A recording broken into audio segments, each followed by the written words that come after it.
உருவாக்கத்தின் பிடியில் பிறக்கின்றது.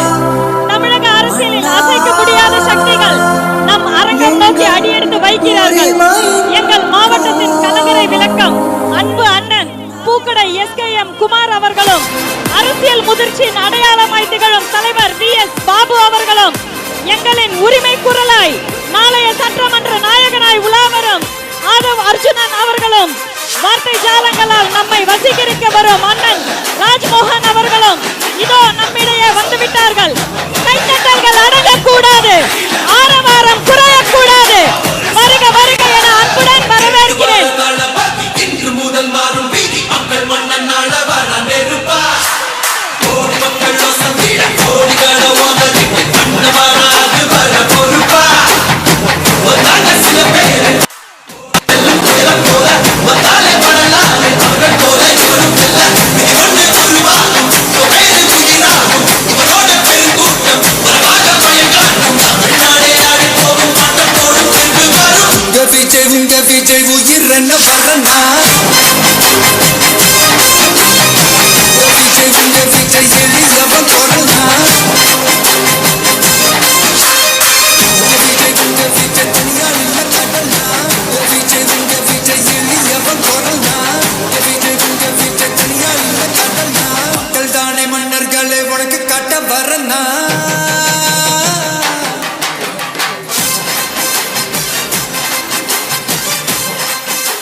இப்பொழுது நம் லட்சிய பயணத்திற்கு வழிகாட்டும் கொள்கை தலைவர்களுக்கு மரியாதை செலுத்தும் நிகழ்வு.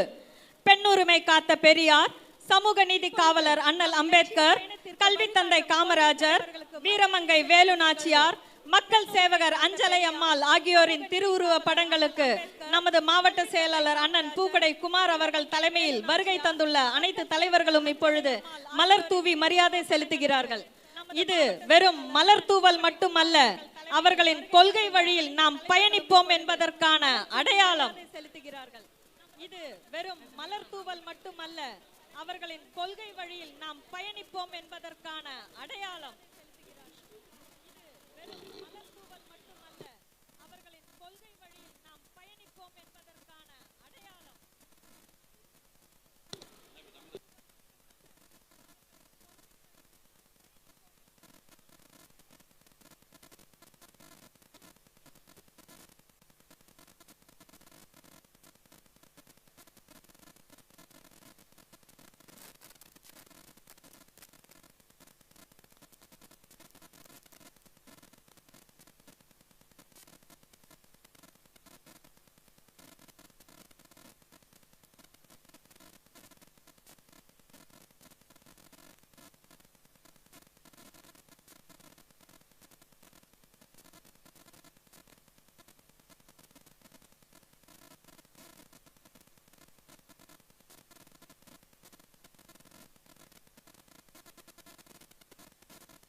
நிகழ்ச்சியின் துவக்கமாக தமிழ்த்தாய்க்கு முதல் வணக்கம். தமிழ்த்தாய் வாழ்த்து. அனைவரும் எழுந்து நிற்குமாறு பணிவன்புடன் கேட்டுக்கொள்கிறோம்.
தொடர்ந்து நமது கழகத்தின் கொள்கைகளை தாங்கி வரும் கொள்கை பாடல்.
என் நெஞ்சில் குடியிருக்கும் தோழர்களே, பிறப்புக்கும் எல்லா உயிர்க்கும்னு சொன்ன ஆதியோன் திருவள்ளுவருடைய வழியில நம்முடைய தமிழக வெற்றி கழகத்தின் கொள்கை தலைவர்களா பகுத்தறிவு பகலவன் தந்தை பெரியாரையும், பார்போற்றும் பெருந்தலைவர் காமராஜரையும், அரசியல் சட்ட மாமேதை டாக்டர் அம்பேத்கரையும், வீர தமிழ் மங்கை வேலு நாச்சியாரையும், மக்கள் சேவகர் அஞ்சலை அம்மாளையும் நம்முடைய அரசியல் வழிகாட்டிகளா ஏற்று சாதி மத பாலின பாகுபாடு இல்லாத சமத்துவ சமுதாயத்தை உண்டாக்க மதச்சார்பற்ற சமூக நீதி கொள்கைகள், அதாவது செக்யூலர் சோஷியல் ஜஸ்டிஸ் ஐடியாலஜிஸோட நம்ம தமிழக வெற்றி கழகத்தின் வழியா உங்களுக்காக உழைக்கணும்னு நான் வரேன்.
தொடர்வது உறுதிமொழி. அனைவரையும் தனது வலது கையை நெஞ்சில் பதித்துக் கொள்ளுமாறு பணிவன்புடன் கேட்டுக்கொள்கிறோம். நமது நாட்டின் விடுதலைக்காகவும் நமது மக்களின் உரிமைகளுக்காகவும் தமிழ் மண்ணில் இருந்து தீரத்துடன் போராடி உயிர் நீத்த எண்ணற்ற வீரர்களின் தியாகத்தை எப்போதும் போற்றுவேன். நமது அன்னை தமிழ் மொழியை காக்க உயிர் தியாகம் செய்த மொழிப்போர் தியாகிகளின் இலக்கை நிறைவேற்றும் வகையில் தொடர்ந்து பாடுபடுவேன். இந்திய அரசியலமைப்பு சட்டத்தின் மீதும் இறையாண்மை மீதும் நம்பிக்கை வைத்து அனைவருடன் ஒற்றுமை, சகோதரத்துவம், மத நல்லிணக்கம், சமத்துவம் ஆகியவற்றை பேணிக் காக்கின்ற பொறுப்புள்ள தனி மனிதராக செயல்படுவேன். மக்களாட்சி, மதச்சார்பின்மை, சமூக நீதி பாதையில் பயணித்து என்றும் மக்கள் நல சேவகராக கடமையாற்றுவேன் என உறுதியளிக்கிறேன். சாதி, மதம், பாலினம், பிறந்த இடம் ஆகியவற்றின் பேரில் உள்ள வேற்றுமைகளை களைந்து மக்களிடையே விழிப்புணர்வை ஏற்படுத்தி அனைவருக்கும் சம வாய்ப்பு, சம உரிமை கிடைக்க பாடுபடுவேன். பிறப்புக்கும் எல்லா உயிர்க்கும் என்ற சமத்துவ கொள்கையை கடைபிடிப்பேன் என்று உளமாற உறுதி கூறுகின்றேன். நன்றி. அனைவரும் அமரலாம்.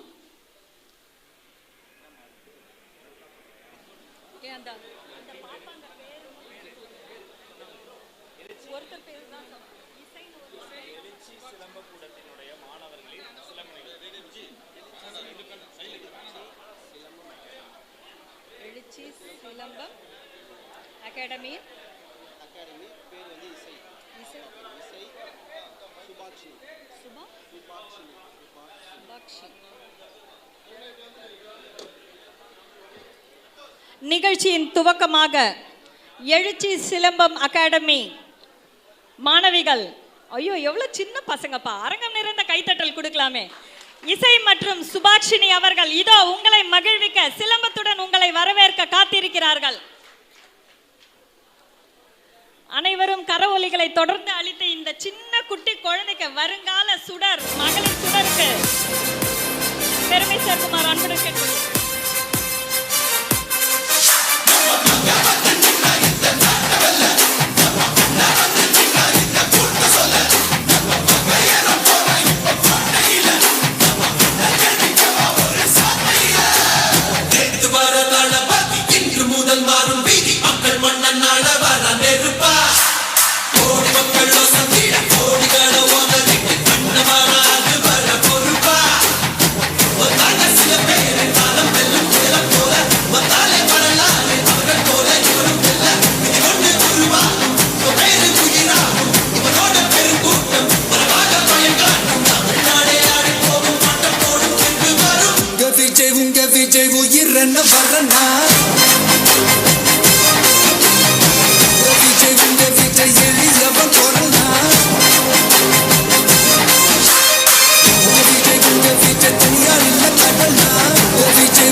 நாங்கள் சிரிக்கும் பெண்கள் மட்டுமல்ல, சிலம்பம் சுற்றி சீறி வரும் பெண்கள் என்று இங்கே முழங்கிய இசை மற்றும் சுபாக்ஷினி அவர்களுக்கு வில்லிவாக்கம் தொகுதி சார்பாக நன்றிகள்.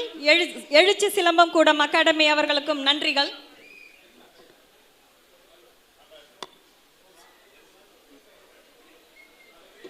அவர்களை கௌரவிக்கும் விதமாக திரு ஆதவ் அர்ஜுனன் சார் அவர்களும், வில்லிவாக்கம் மாவட்ட கழகத் தலைவர் திரு பூக்கடை SKM குமார் அவர்களும் கௌரவிக்கின்றனர். இந்த சின்ன வயசுலயே எவ்வளவு பெரிய அங்கீகாரம்ப்பா.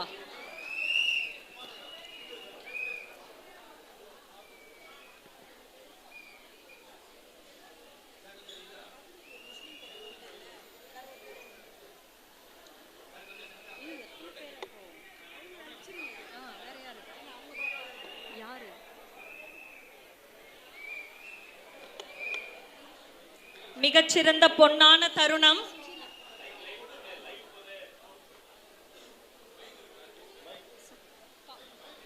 கார்ட்லெஸ் மைக் கொடுங்கப்பா.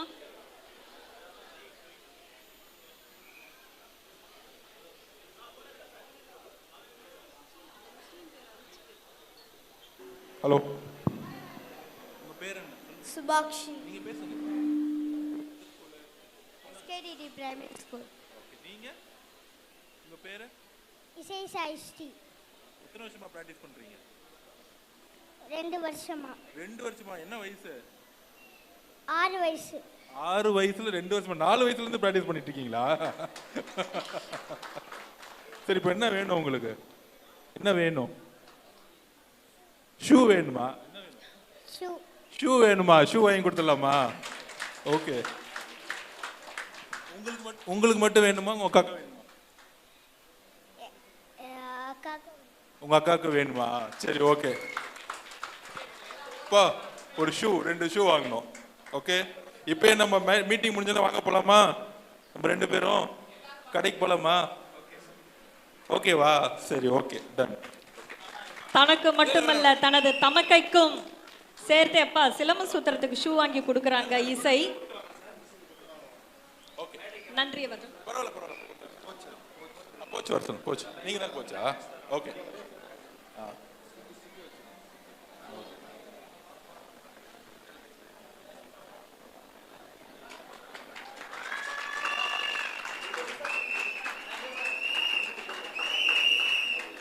Okay, thank you.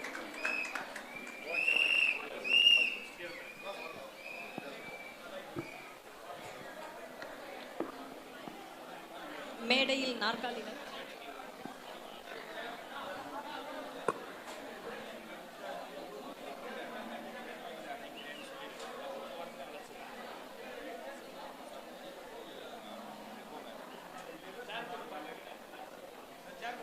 முதலாவதாக மேடைக்கு மாவட்ட கழக பெண் நிர்வாகிகள் திருமதி வி தேவி, அஞ்சலை, பிரியலதா மகேஸ்வரி அவர்களை அழைக்கிறேன்.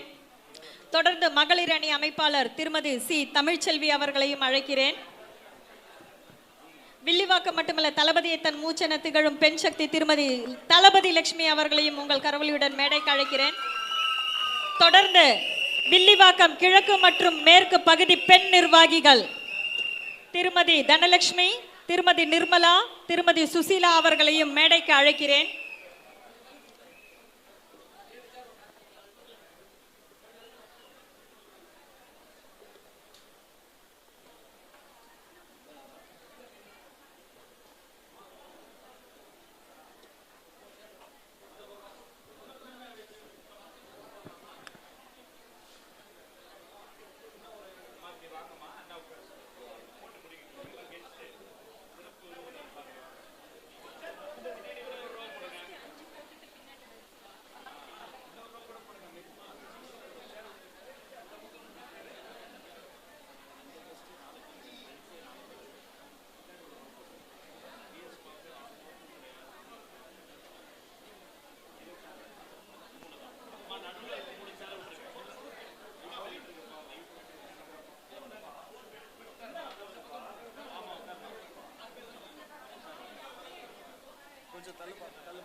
இங்க நின்றிருக்கும் நிர்வாகிகள் அனைவரும் அமருமாறு பணிவன்புடன் கேட்டுக்கொள்கிறோம்.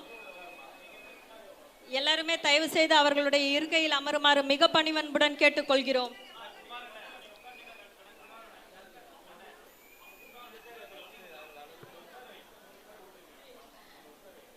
வில்லிவாக்கத்தின் விடியலே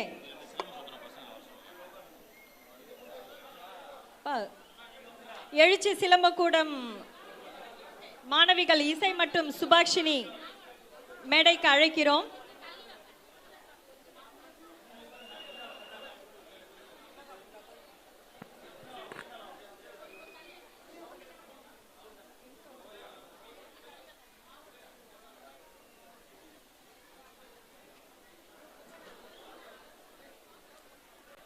ப்ரோக்ராம் முடிகிற வரைக்கும் கூட இல்லப்பா. இதோ இப்பவே அவங்களுக்கு ஷூவுக்கான பைசாவை நமது அண்ணன் ஆதவ் அர்ஜுனன் அவர்கள் வழங்குகிறார்கள். என்ன ஒரு பெருந்தன்மை! அனைவரும் மிகுந்த கரவொலி கொடுக்கலாமே இந்த அன்புக்கும் பண்புக்கும் பாசத்திற்கும்.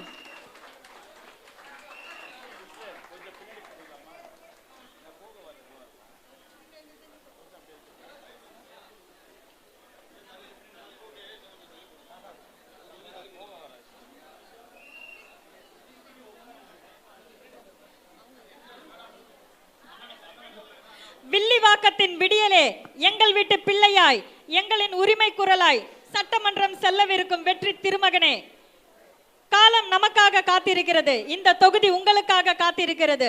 ஒட்டுமொத்த வில்லிவாக்கம் தாய்மார்களின் ஆசியோடு எங்கள் தொகுதி நாயகன் ஆதவ் அர்ஜுனா சார் அவர்களை இதோ ஒரு அன்பு கலந்த கம்பீரத்தோடும் மாஸ் மரியாதையோடும் மேடைக்கு அழைக்கிறோம்.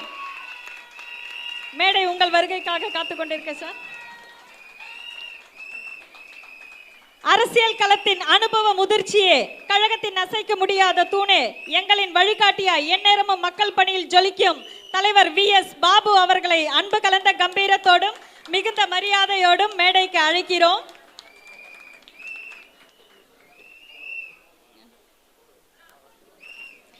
எங்கள் மாவட்டத்தின் அசைக்க முடியாத கோட்டை, தொண்டர்களின் இதய துடிப்பு, எந்த சூழலிலும் எங்களை வழி நடத்தும் அண்ணன் பூக்கடை SKM குமார் அவர்களையும் மேடையில் வீற்றிருக்குமாறு அன்புடன் அழைக்கிறோம்.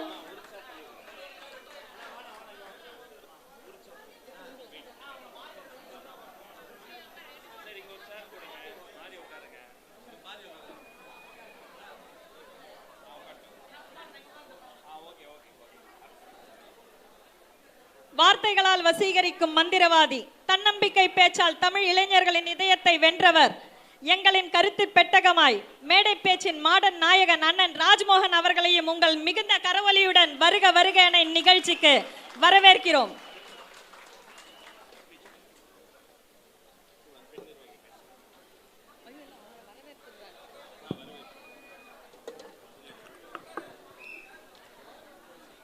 அனைவருக்கும் வணக்கம். பிறப்புக்கும் எல்லா உயிர்க்கும் தமிழக வெற்றி கழகத்தின் வில்லிவாக்கத்தின் சார்பில் இன்று மகளிர் தினம் 2026 கொண்டாட்டத்திற்கு உங்களின் அனைவரின் கரவொலியுடன் வில்லிவாக்கம் அதிரணும் இல்லையா? அதிரணுமா வேண்டாவா?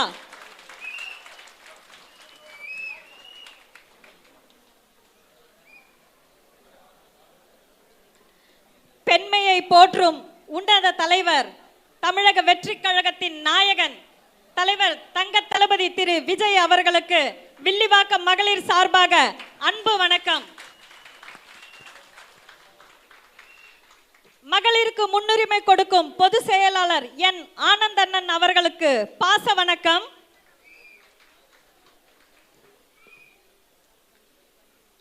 மேடையை அலங்கரித்துக் கொண்டிருக்கும் திரு VS பாபு அவர்களுக்கு உரிமையாய் மகளிரின் சார்பாக வணக்கத்தை தெரிவித்துக் கொள்கிறோம்.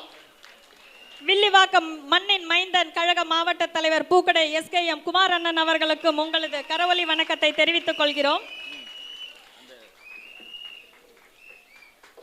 அடுத்தவருக்கு கொஞ்சம் டிஃபரெண்டா ஒரு வணக்கம் சொல்லலாமா? விழா நாயகனுக்கு ஒரு டிஃபரெண்டா வணக்கம் சொல்லலாமா? இன்று சர்வதேச மகளிர் தினம் இல்லையா? ஒரு லாங்குவேஜ்ல மட்டும் இல்ல, 5 லாங்குவேஜ்ல இன்னைக்கு அவருக்கு வணக்கத்தை சொல்ல போறோம். வில்லிவாக்கத்தின் விடியலே, எங்களின் உரிமை குரலாய் சட்டமன்றம் செல்லவிருக்கும் வெற்றி நாயகனே, ஒட்டுமொத்த வில்லிவாக்கம் தாய்மார்களின் சார்பாக இதோ உங்களுக்கு அன்பு கலந்த கம்பீர வணக்கம் ஆதவ் அர்ஜுனா சார்.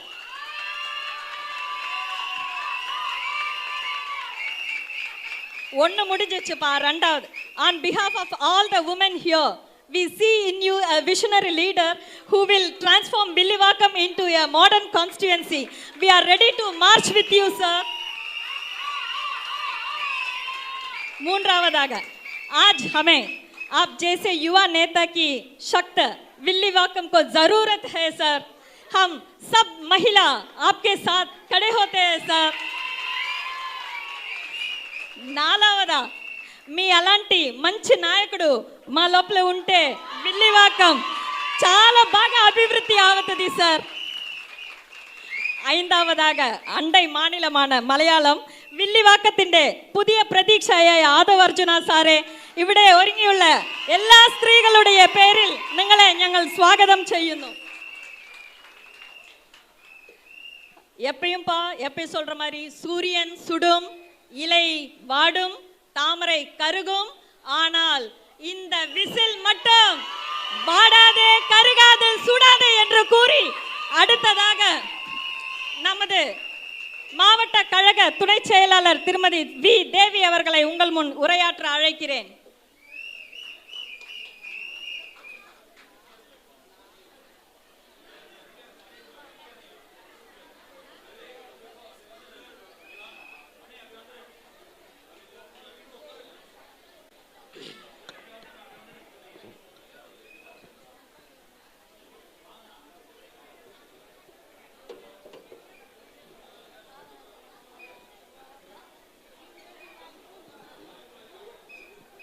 தமிழக வெற்றிக் கழகம் பிறப்போக்கும் எல்லா உயிருக்கும் நம் தமிழக வெற்றித் தலைவர் மாண்புமிகு திரு விஜயண்ணா அவர்களுக்கு உலக மங்கையர் தினமான இன்று என் முதல் வணக்கம். எங்கள் மதிப்பிற்குரிய ஐயா தமிழக வெற்றிக் கழகத்தின் எங்கள் ஆசான் திரு ஆனந்த் சார் பொதுச் செயலாளர் அவர்களுக்கும் என் வணக்கம். தமிழக வெற்றிக் கழகத்தின் தேர்தல் மேலாண்மை பொதுச் செயலாளர் திரு ஆதவ் அண்ணா அவர்களுக்கும் இந்த நேரத்தில் என் மனமார்ந்த வணக்கம். மற்றும் கழக மாநில தலைமை நிர்வாகிகள் அண்ணன்களுக்கு என் மனமார்ந்த வணக்கங்கள். மத்திய மாவட்ட கழக செயலாளர் அன்பு அண்ணன் திரு பூக்கடை SKM குமார் அவர்களுக்கும் இந்த தங்கையின் மனமார்ந்த வணக்கம். மற்றும் தலைவரால் கிடைத்த என் அன்பு சொந்தங்கள் சகோதரிகள் அனைவருக்கும் இந்த நேரத்தில் என் மனமார்ந்த வணக்கங்கள். இப்போ நான் இன்னைக்கு பார்த்தீங்கன்னா உங்ககிட்ட இப்போ மரியாதைக்குரிய வணக்கங்களை தெரிவித்தேன். கழக தோழர்களுக்கும் வணக்கம். நம்ம கொள்கை தலைவரில் ஐவரில் ஒருவரான அஞ்சலம்மாவை பற்றி சிறிய தொகுப்பு உங்களோடு உரையாட நான் விரும்புகிறேன். நாம் எல்லோரும் மக்கள் சேவகர், அஞ்சலை அம்மா சமூக ஆர்வலர், சமூக சீர்திருத்தவாளி, தியாகி என்று நாம் பார்க்கிறோம். ஆனால் அவர் ஒரு துணிஞ்ச பெண்மணி என்று சிறிய குறிப்புகளில் இருந்து எடுத்து உங்களுக்கு சொல்ல நான் கடமையாற்றியிருக்கிறேன். இந்த நேரத்தில் உலக மகளிர் தினமான இன்று உங்களிடம் இதை நான் சொல்வதில் நான் மிகவும் மகிழ்ச்சி அடைகிறேன். அஞ்சலை அம்மா 13 வயதில் பார்த்தீங்கன்னா ஒரு சிறு பிள்ளை. நம்ம சின்ன வயசில் அந்த நாளில் சீக்கிரமாக ஏஜில் கட்டி கொடுத்துருவாங்க. அண்ணே பேசலாமா? ஏன்னா இயல்பாக பேசிடுறேன் மக்கள்கிட்ட. சிறு வயதுலேயே அப்போல்லாம் கட்டி கொடுத்துருவாங்க. அஞ்சலை அம்மா மட்டும் கொஞ்சம் படிக்கிற நாலேஜ் உள்ளவங்க. அதாவது அந்த நாள்லேயே கொஞ்சம் புஸ்தகங்கள் எல்லாம் படிப்பாங்க. அப்போ அந்த ஆர்வம் கொண்டவங்க நான் படிக்கணும் படிக்கணும் படிக்கணும்னு சொல்கிறச்ச அப்போ அவங்க அப்பா கொஞ்சம் செல்லம் கொடுத்துட்டு இருந்தார் அஞ்சலை அம்மாவுக்கு. சரி பிள்ளை படிக்கட்டும் படிக்கட்டும்னு. ஆனால் அம்மாவுக்கு எல்லாருடைய அம்மாங்களுக்கும் பொல்ல ஒரு வயசு வந்துட்டுனா கட்டி கொடுக்கணுன்ற ஒரு கடமை வந்துடும் இல்லையா, ஒரு பயம் வந்துடும் இல்லையா. அதுவும் அந்த கால ஆங்கிலேயர் ஆட்சி நம்மளை அடிமைப்படுத்தி கொண்டிருந்த நேரம் அது. அப்போ அந்த சமயத்தில் பார்த்தீங்கன்னா அஞ்சலை அம்மாவுடைய தாயார் அவங்களுக்கு கொஞ்சம் பயம் இருந்தது. இந்த அம்மா வேற கொஞ்சம் துணிச்சலானவங்க. எந்த இடத்துல அந்த முதல் துணிச்சல் வருகிறது என்றால் ஆங்கிலேயர் ஒரு குதிரைப்படை, அதாவது இந்த குதிரைக்கு கீழே அந்த லாடெல்லாம் கட்டுவாங்க இல்லையா, அந்த பணி செய்கிறவர் தான் அவங்க தந்தை முத்துமணி. அப்போ அவர் ஒரு வாட்டி செஞ்சுட்டு இருக்கும் போது வெள்ளைக்காரர் ஒருத்தர் ஆங்கிலேயர் குதிரையில் கொண்டு இருக்கிறார். சத்தம் கேட்குது. அஞ்சலை அம்மா அவங்க தந்தையிடம் கொஞ்சம் உரையாடல் பண்ணிக்கிட்டு வாசலில் கொஞ்சம் கொஞ்சிட்டு இருக்கிறாங்க. அப்பா எனக்கு அங்கே போகும்போது சில புஸ்தகங்கள் வாங்கிட்டு வாங்க, இங்கே போனீங்கன்னா இந்த பேப்பர் வாங்கிட்டு வாங்க. விஜயா இந்தியான்ற புஸ்தகத்தை அவங்க படிக்க ஆர்வம் உள்ளவங்க. ஏன்னா அதில் தான் நாட்டு நடப்பெல்லாம் அன்றைக்கி தெரிஞ்சிக்கக்கூடிய காலகட்டம். அப்போ பார்த்தீங்கன்னா அந்த வண்டி சத்தம் கேட்குது. எல்லாம் பார்க்குறாங்க. ஓகே யாரோ ஆங்கிலேயர் வராங்க, வெள்ளையர்கள். ஏன்னா அடிமைப்படுத்தி கொண்டு இருந்த காலகட்டம். அப்போ குதிரை சத்தம் வருது. கொஞ்ச நேரம் கவனிச்சா யாரோ வராங்க நம்ம குதிரைப்படையில், அதை சரி செய்ய வராங்கன்ட்டு தான் 2 பேரும் கவனிச்சிட்டு இருக்காங்க. கொஞ்ச நேரம் கழிச்சு பார்த்தீங்கன்னா ஒரு பெரியவர் டமால்னு ஒரு சத்தம், பெரியவர் வந்து அச்சமாக கத்துற சத்தம் கேட்டுகிட்டே இருக்கு. அஞ்சலையம்மா துடித்து ஓடி போய் பார்க்குறாங்க என்ன நடக்குது அங்கன்னு. பார்த்தா ஒரு முதியவரை அந்த வெள்ளைக்காரர் சாட்டியை எடுத்து சுமார் 10 நிமிஷமாக வெளுத்து வாங்குறாரு. அட்டின்னு முதுவை அடிச்சு.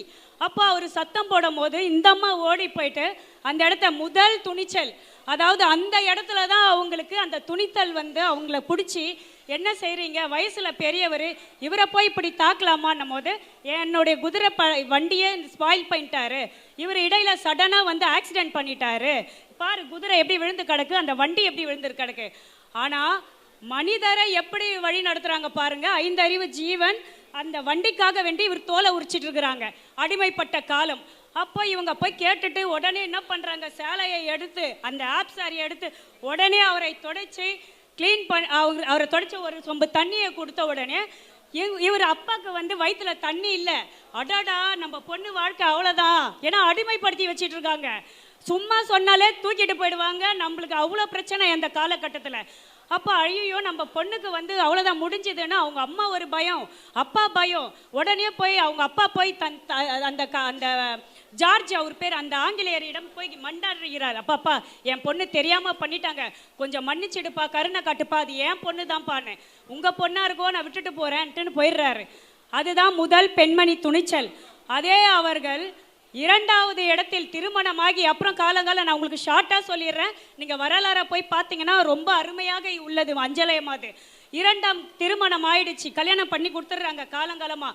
அப்போ 2ஆம் இடத்துல போகும்போது ஒரு மீன் கட்டுமரம், அந்த இடத்துல பார்த்தீங்கன்னா 2வது அதே ஜார்ஜி நம் மீனவரை சண்டை போட்டு அதே அடிக்கிறார், பூட்டு காலோட உடைக்கிறார். அந்த இடத்துல போய் அவங்க மடிச்சு அந்த இடத்துல தான் கயிறை எடுத்து அவங்கள துணிகரமாக கட்டி முடிச்சு இறுக்கி முதல் ஒரு வெள்ளைக்காரனை அவர் நீச்சலோட கட்டுகிறார். எல்லாரும் ஒன்று சேர்ந்துட்டாங்க. இதுல இருந்து என்ன தெரியுதுன்னா, மகளியார நமக்கு துணிச்சல் வேண்டும். இந்த 2026 நாம் யார் என்று காட்டுகின்ற நேரம் இது. பெண்களாகிய நீங்கள் அதற்கு முன்வர வேண்டும். பாரதியார் ஒரு கவிதை சொல்லுகிறார் அஞ்சலையம்மாக்கு, யார் சொன்னது கடலில் தான் முத்துக்கள் உள்ளன என்று, கடலூரிலும் 2 முத்துக்கள் உள்ளன. தன்னையும் தன் கணவரையும், அதாவது அஞ்சலையம்மாவையும் அவர் கணவரையும் சொல்லுகிறார்.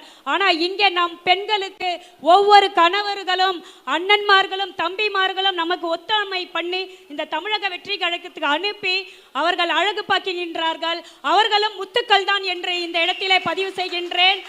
அது மாத்திரம் இல்ல, நாம் 2026 நம் இலக்கு ஒரே ஒன்றுதான், தளபதியை சென்ட் ஜார்ஜ் கோட்டையில் அமர வைப்பதே நம் உறுதியாகும். இதை இந்த நாள் மகளிருக்கான இந்த தினத்தில் நாம் ஒன்று கூடி முடிவெடுக்கும் ஒரு கட்டமைப்பு ஆகும். நாம் பெண்கள் யார் என்று நிரூபிக்கும் சரியான தருணம் இது என்று நன்றி சொல்லி விடைபெறுகிறேன். நன்றி, வணக்கம்.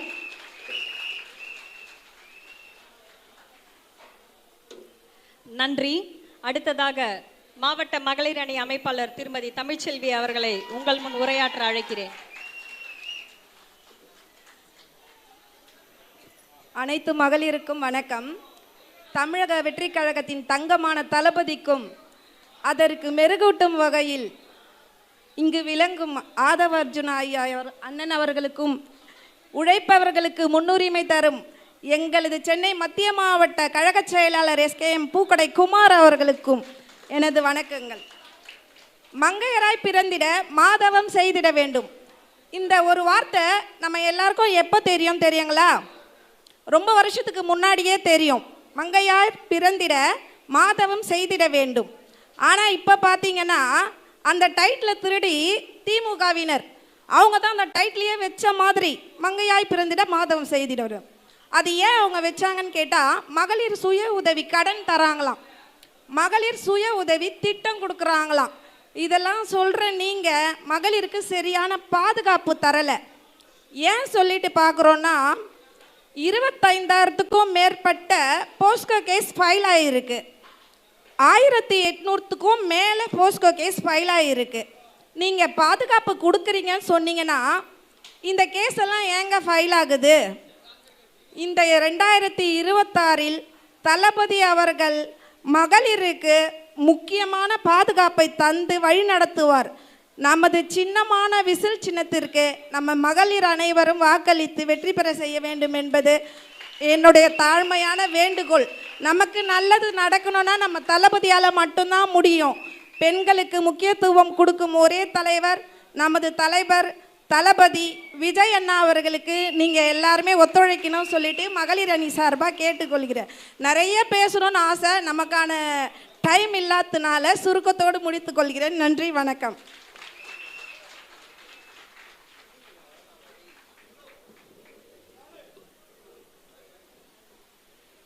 நன்றி திருமதி தமிழ்ச்செல்வி அவர்களுக்கு. அடுத்து உங்கள் முன் உரையாற்ற அழைப்பது நமது கழகத்தின் தலைவர் திரு பூக்கடை SKM குமார் அண்ணன் அவர்களை உங்களின் கரவொலியுடன் உங்களுடன் உரையாற்ற வரவேற்கிறேன்.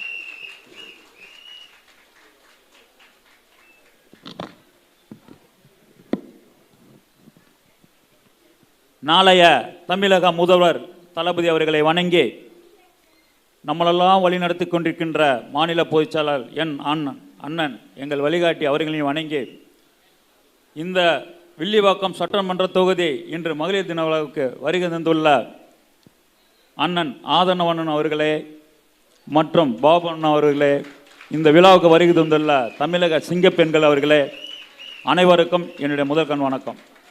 இந்த விழா அண்ணா வில்லிவாக்கத்தில் எடுத்தாங்கன்ட்டு நேற்று தான் சொன்னாங்க. ஏன்னா நேற்று அனைவரும் நீங்கள்லாம் போயிருப்பீங்க, தளபதியை பார்த்துருப்பீங்க. ரொம்ப உண்மையிலே எனக்கு சந்தோஷமாக இருந்தது.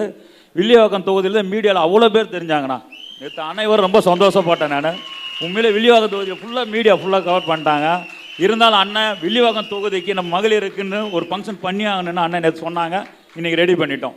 ஆனால் அதுதான் அண்ணன் நம்ம வில்லிவாக்கம் தொகுதியை எந்த அளவுக்கு நம்மளை மதிக்கிறவர், நம்ம தொகுதி மட்டும் இல்லை தமிழ்நாடு முழுக்க அவர் மதிச்சுக்கிட்டு இருக்காரு.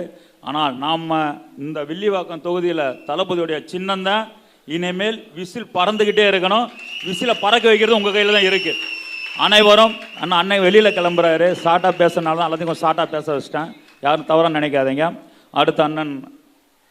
அடுத்தபடியாக அண்ணன் பேசுவாங்க, பார்த்துக்கோங்க. நன்றி.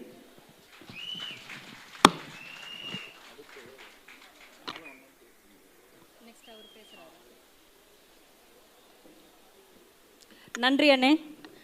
அடுக்களை தாண்டி அகிலத்தை ஆள வந்த பெண்களே, அறிவால் சிகரம் தொட்டு அன்பால் உலகை பிணைத்து இன்று அதிகாரத்தில் தடம் பதிக்கும் சரித்திரம் படைத்த மங்கைகளே, சர்வதேச மகளிர் தினமான இன்று வில்லிவாக்கம் தொகுதி பெண்களின் வாழ்வாதாரத்தை உயர்த்த ஒரு புதிய விடியலை நோக்கி பயணிக்கும் இந்த மகத்தான மாபெரும் விழாவிற்கு வருகை தந்துள்ள அண்ணன் ஆதவ் அர்ஜுனன் அவர்களை உங்களிடையே உரையாற்ற வருமாறு அன்புடன் அழைக்கிறோம்.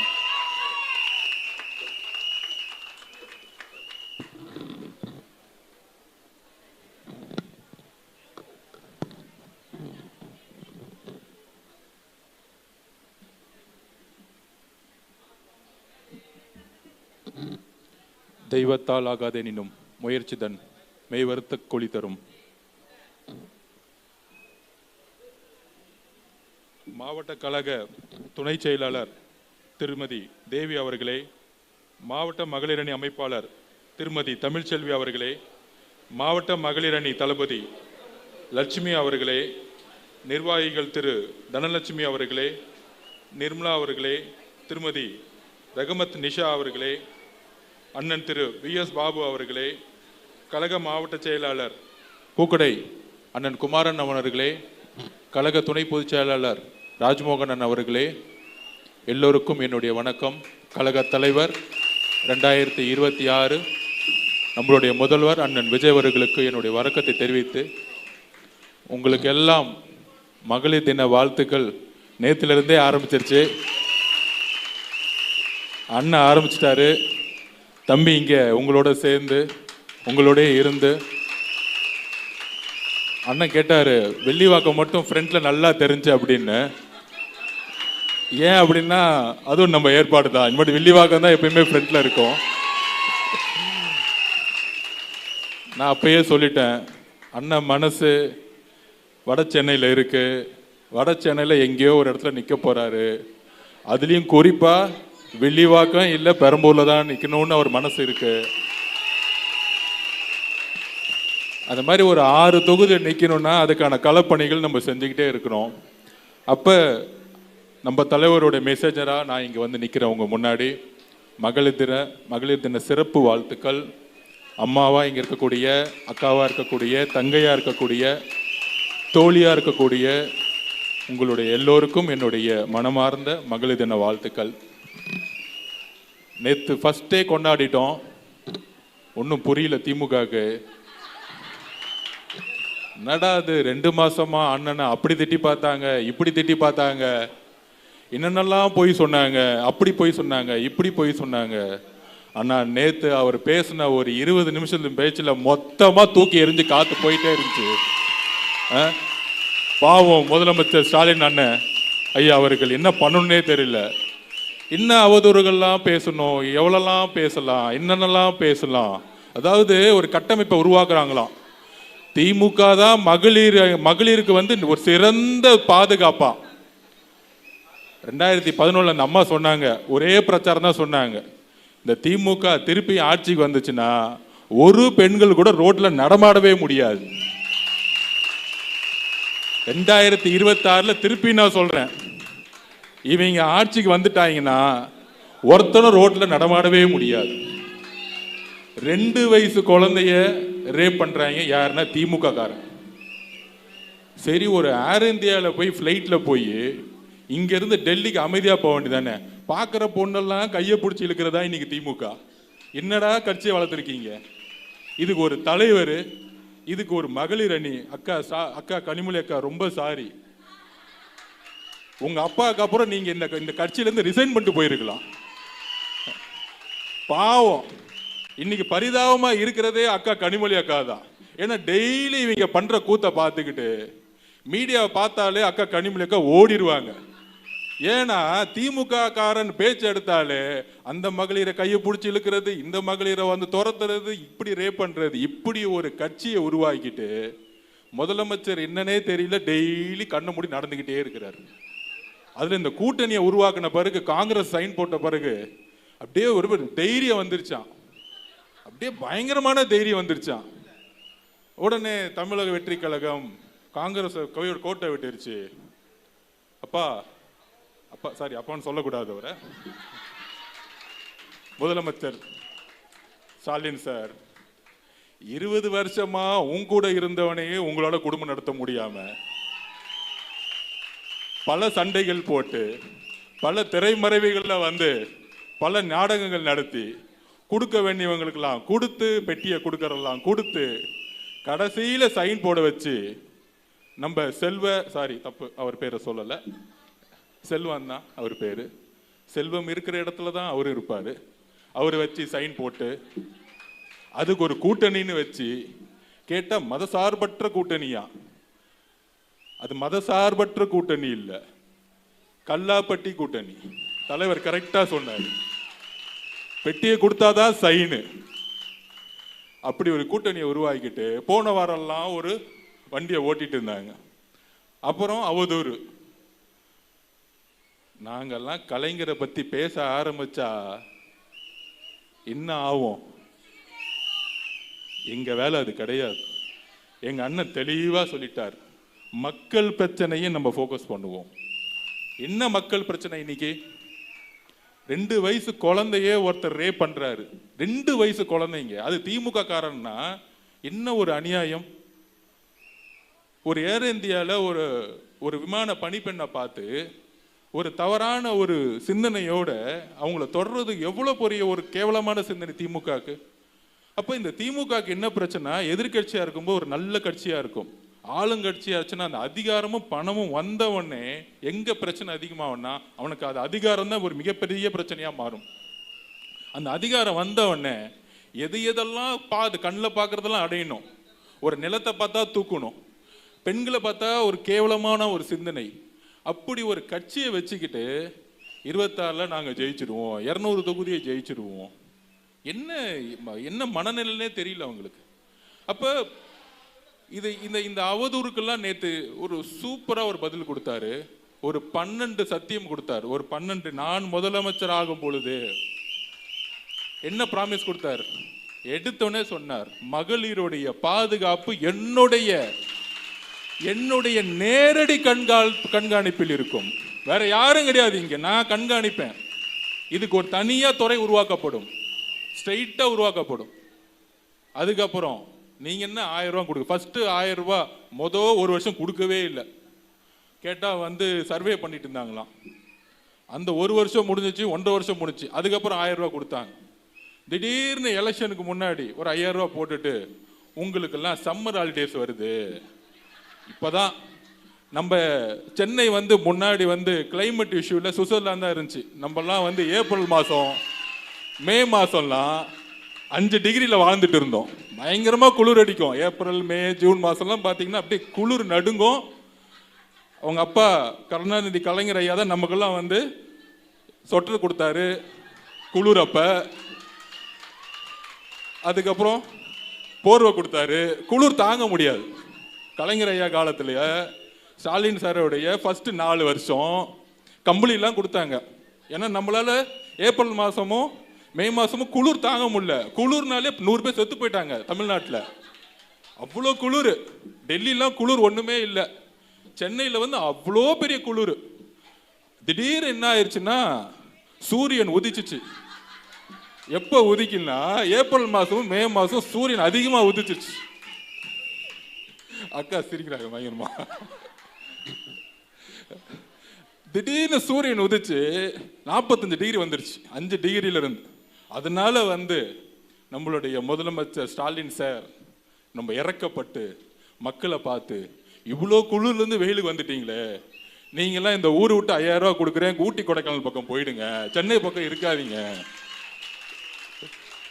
என்ன ஒரு கருணை மனசு ஐயா ஸ்டாலின் அவர்களுக்கு. அப்பா இதெல்லாம் பெண்கள் பார்க்காமலையா இருக்காங்க, கேட்காமலையா இருக்கிறாங்க.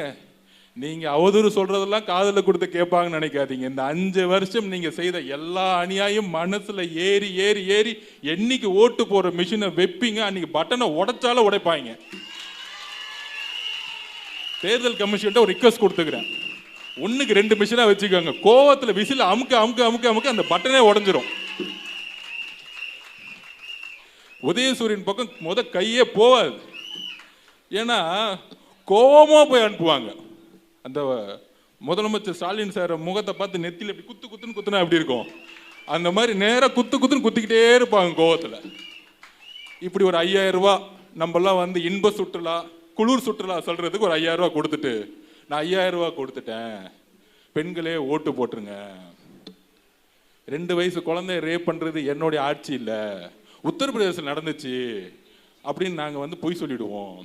இப்படிலாம் பொய் சொல்லி இதெல்லாம் எதுவுமே எடுப்பலன்னு தெரிஞ்ச உடனே கடைசியில் நம்ம மேல ஒரு அவதூறை போட்டு நம்மளை திசை திருப்புறது.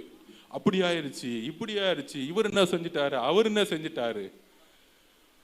ஒரு பெண்ணை நோக்கிய விமர்சனமும் ஒரு பெண்ணை நோக்கிய அரசியலும் ஒரு பெண் கூட இருக்கக்கூடிய ஒரு செய்தியை இந்திரா காந்தி காலத்திலையும் உருவாக்குனாங்க, அம்மையார் ஜெயலலிதா காலத்திலையும் உருவாக்குனாங்க. அம்மையார் ஜெயலலிதாவை நீங்க யோசிச்சு பாருங்க, 85ல இருந்து 91ல முதலமைச்சர் ஆகிற வரைக்கும் கேவலமா பேசுவாங்க. உடல் மொழியிலையும் அவங்க இவங்களோட இருந்தாங்க, அவங்களோட இருந்தாங்க, இப்படி போனாங்க, அப்படி போனாங்க. என்ன எவ்வளவா கேவலமா அம்மா ஜெயலலிதா அம்மாவை பேச முடியுமா, எல்லாம் பேசி பார்த்தாங்க. ஆனால் மக்கள் என்ன தெரியுமா முடிவு பண்ணாங்க, எம்ஜிஆர் இறந்த பிறகு அந்த அம்மா தான் அதிமுகவுடைய பொதுச் செயலாளர் முடிவு பண்ணாங்க. எந்த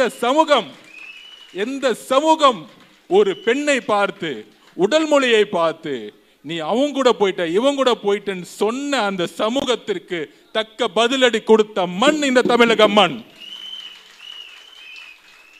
அதற்கான பதில் என்ன தெரியுங்களா, 91ல மகன ஒரு தொகுதி கலைஞர் மட்டும் தப்பிச்சுக்கிட்டார். 232 தொகுதி அதிமுக ஜெயிச்சுட்டு போயிட்டே இருந்தாங்க. இதுதான் சொல்றேன்.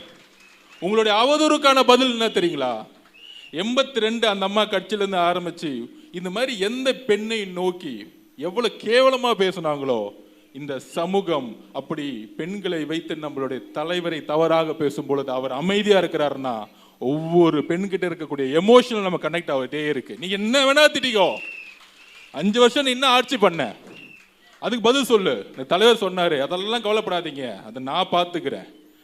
இவங்க 5 வருஷம் என்ன தவறு செஞ்சாங்க? எங்க திரும்பினாலும் ஊழல், எங்க பார்த்தாலும் ஊழல். ஒரு கவர்மெண்ட் ஆபீஸ்க்குள்ள போக முடியுமா? இன்னைக்கு ஒரு இபி டிபார்ட்மெண்ட்ல 36% ஏத்திருக்காங்க. யார் விலை ஏத்துனது? பஸ் ஃப்ரீ, ஒன்லி பிங்க் பஸ்ல மட்டும்தான் ஃப்ரீ. ஆனால் நம்ம தலைவர் என்ன சொன்னாரு? தமிழகம் முழுவதும் பெண்களுக்கு இலவசம்னு சொல்ல, கட்டணமில்லா பேருந்து. அது ஏன் தெரியுமா சொன்னாரு? நாங்க டிஸ்கஷன்ல இருக்கும்போது எங்க கிட்ட கேட்டாரு, பொதுவா ஒரு டிஸ்கஷன்ல இருக்கும்போது, அது ஏன் வந்து மாவட்டத்துக்குள்ள ஒரு பிங்க் பஸ்ஸை போட்டு போகணும்? ஒரு சாதாரண கூலி தொழிலாளியோடைய வீட்லையும் ஒரு மிடில் கிளாஸ் ஃபேமிலியும் ஒரு லோயர் ஏழை மக்களுடைய குடும்பத்தில் என்ன தெரியுமா பிரச்சனை? ஒரு அம்மா தன்னுடைய அப்பா அம்மா வீட்டுக்கு போறதா இருந்தாலும், குழந்தைங்களை கூட்டிட்டு திடீர்னு போகணும், தீபாவளியோ பொங்கலுக்கோ ரம்ஜானுக்கோ கிறிஸ்மஸ்க்கோ போறதா இருக்கட்டும், ஏன் ஒரு 3 மாசத்துக்கு அம்மா பார்த்துட்டு வரதா இருக்கட்டும், இல்லை அப்பாவை பார்த்து வரணும்னா தன்னோட கணவன்கிட்ட போய் கேட்கும் பொழுது அந்த கணவன்கிட்ட காசு இருக்காது. நீங்க போயிட்டு வந்தீங்கன்னா ஒரு 2000 ரூபா செலவாகும், பஸ்ஸுக்கே 1500 ரூபா ஆகும். அப்படி ஒரு பிரச்சனை இருக்கும் பொழுது அப்ப தலைவர் முடிவு பண்ணார், என் தங்கை, என் அம்மா, என் அக்கா, என் தங்கச்சி கன்னியாகுமரி டு சென்னை வரைக்கும் பஸ் ஃப்ரீ. பஸ் வந்து கட்டணம் இல்லாம போட்டோம். கன்னியாகுமரியில சென்னை வரணுமா, எல்லா பெண்களுக்கும் கட்டணம் இல்லா பேருந்து, பெஸ்ட் பேருந்து கொடுப்போம். எங்கேயும் நிக்க வேண்டாம், பஸ் ஸ்டாண்ட்ல நிக்க வேண்டாம். அது என்ன பிங்க்? இந்த திமுக உண்மையிலே அறிவே இல்லை. பெண்களுக்கு பிங்க் மட்டும்தான் பிடிக்குன்னு யார் சொன்னது? என்ன அறிவே இல்லையா? ஒரு பெண்ணை வந்து ஒரு கலர்ல வந்து சுருக்கிடுவீங்களா? நான் எங்க ஆபீஸ்ல எல்லாருமே தோழிகள் தான் வேலை பார்ப்பாங்க. நான் இப்போ ஒரு 100 பேர் இருக்கும்போது கேட்டேன், உங்களுக்கு என்ன பிங்க் மட்டும் தான் பிடிக்குமா? யாருன்னே சொன்னா, ஏன்னா எப்ப பார்த்தாலும் பிங்குக்குள்ளே எங்களை அடைக்கிறீங்க. அதுவே ஒரு டிஸ்கிரிமினேஷன். ஏன் ஒரு நிறத்தில் அடைக்கணும்?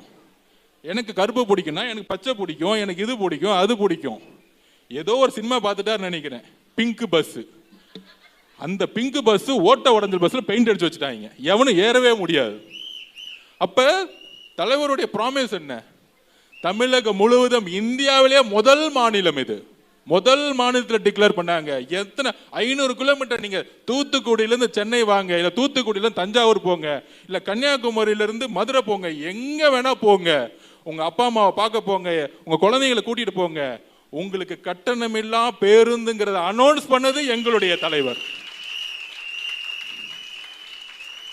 ஒரு பெண்ணுடைய வழியிலிருந்து இப்படி ஒரு சத்தியம் செய்யும் பொழுது அவரை நோக்கிய விமர்சனம் எந்த அளவிற்கு தவறுங்கிறது நேத்து கொடுத்த பிராமிஸ்ல இருந்து தெரிஞ்சிருச்சு. அப்ப என்ன விமர்சனங்களை வேணா பண்ணுங்க, என்ன நாடகம் வேணா நடத்துங்க, ஆனால் தமிழக மக்கள் அதை நம்பவே மாட்டாங்க. அப்ப ஒவ்வொரு விஷயமும் பார்த்து பார்த்து பண்றாரு. கேஸ் சிலிண்டர் எதுக்கு? நேத்து 60 ரூபா ஏறிடுச்சு. இவங்க என்ன சொன்னாங்க? வந்தபோது 100 ரூபா கம்மி பண்றேன், கேஸ் சிலிண்டர் ஃப்ரீ தரேன். ஆனால் அவர் சொன்னது என்ன?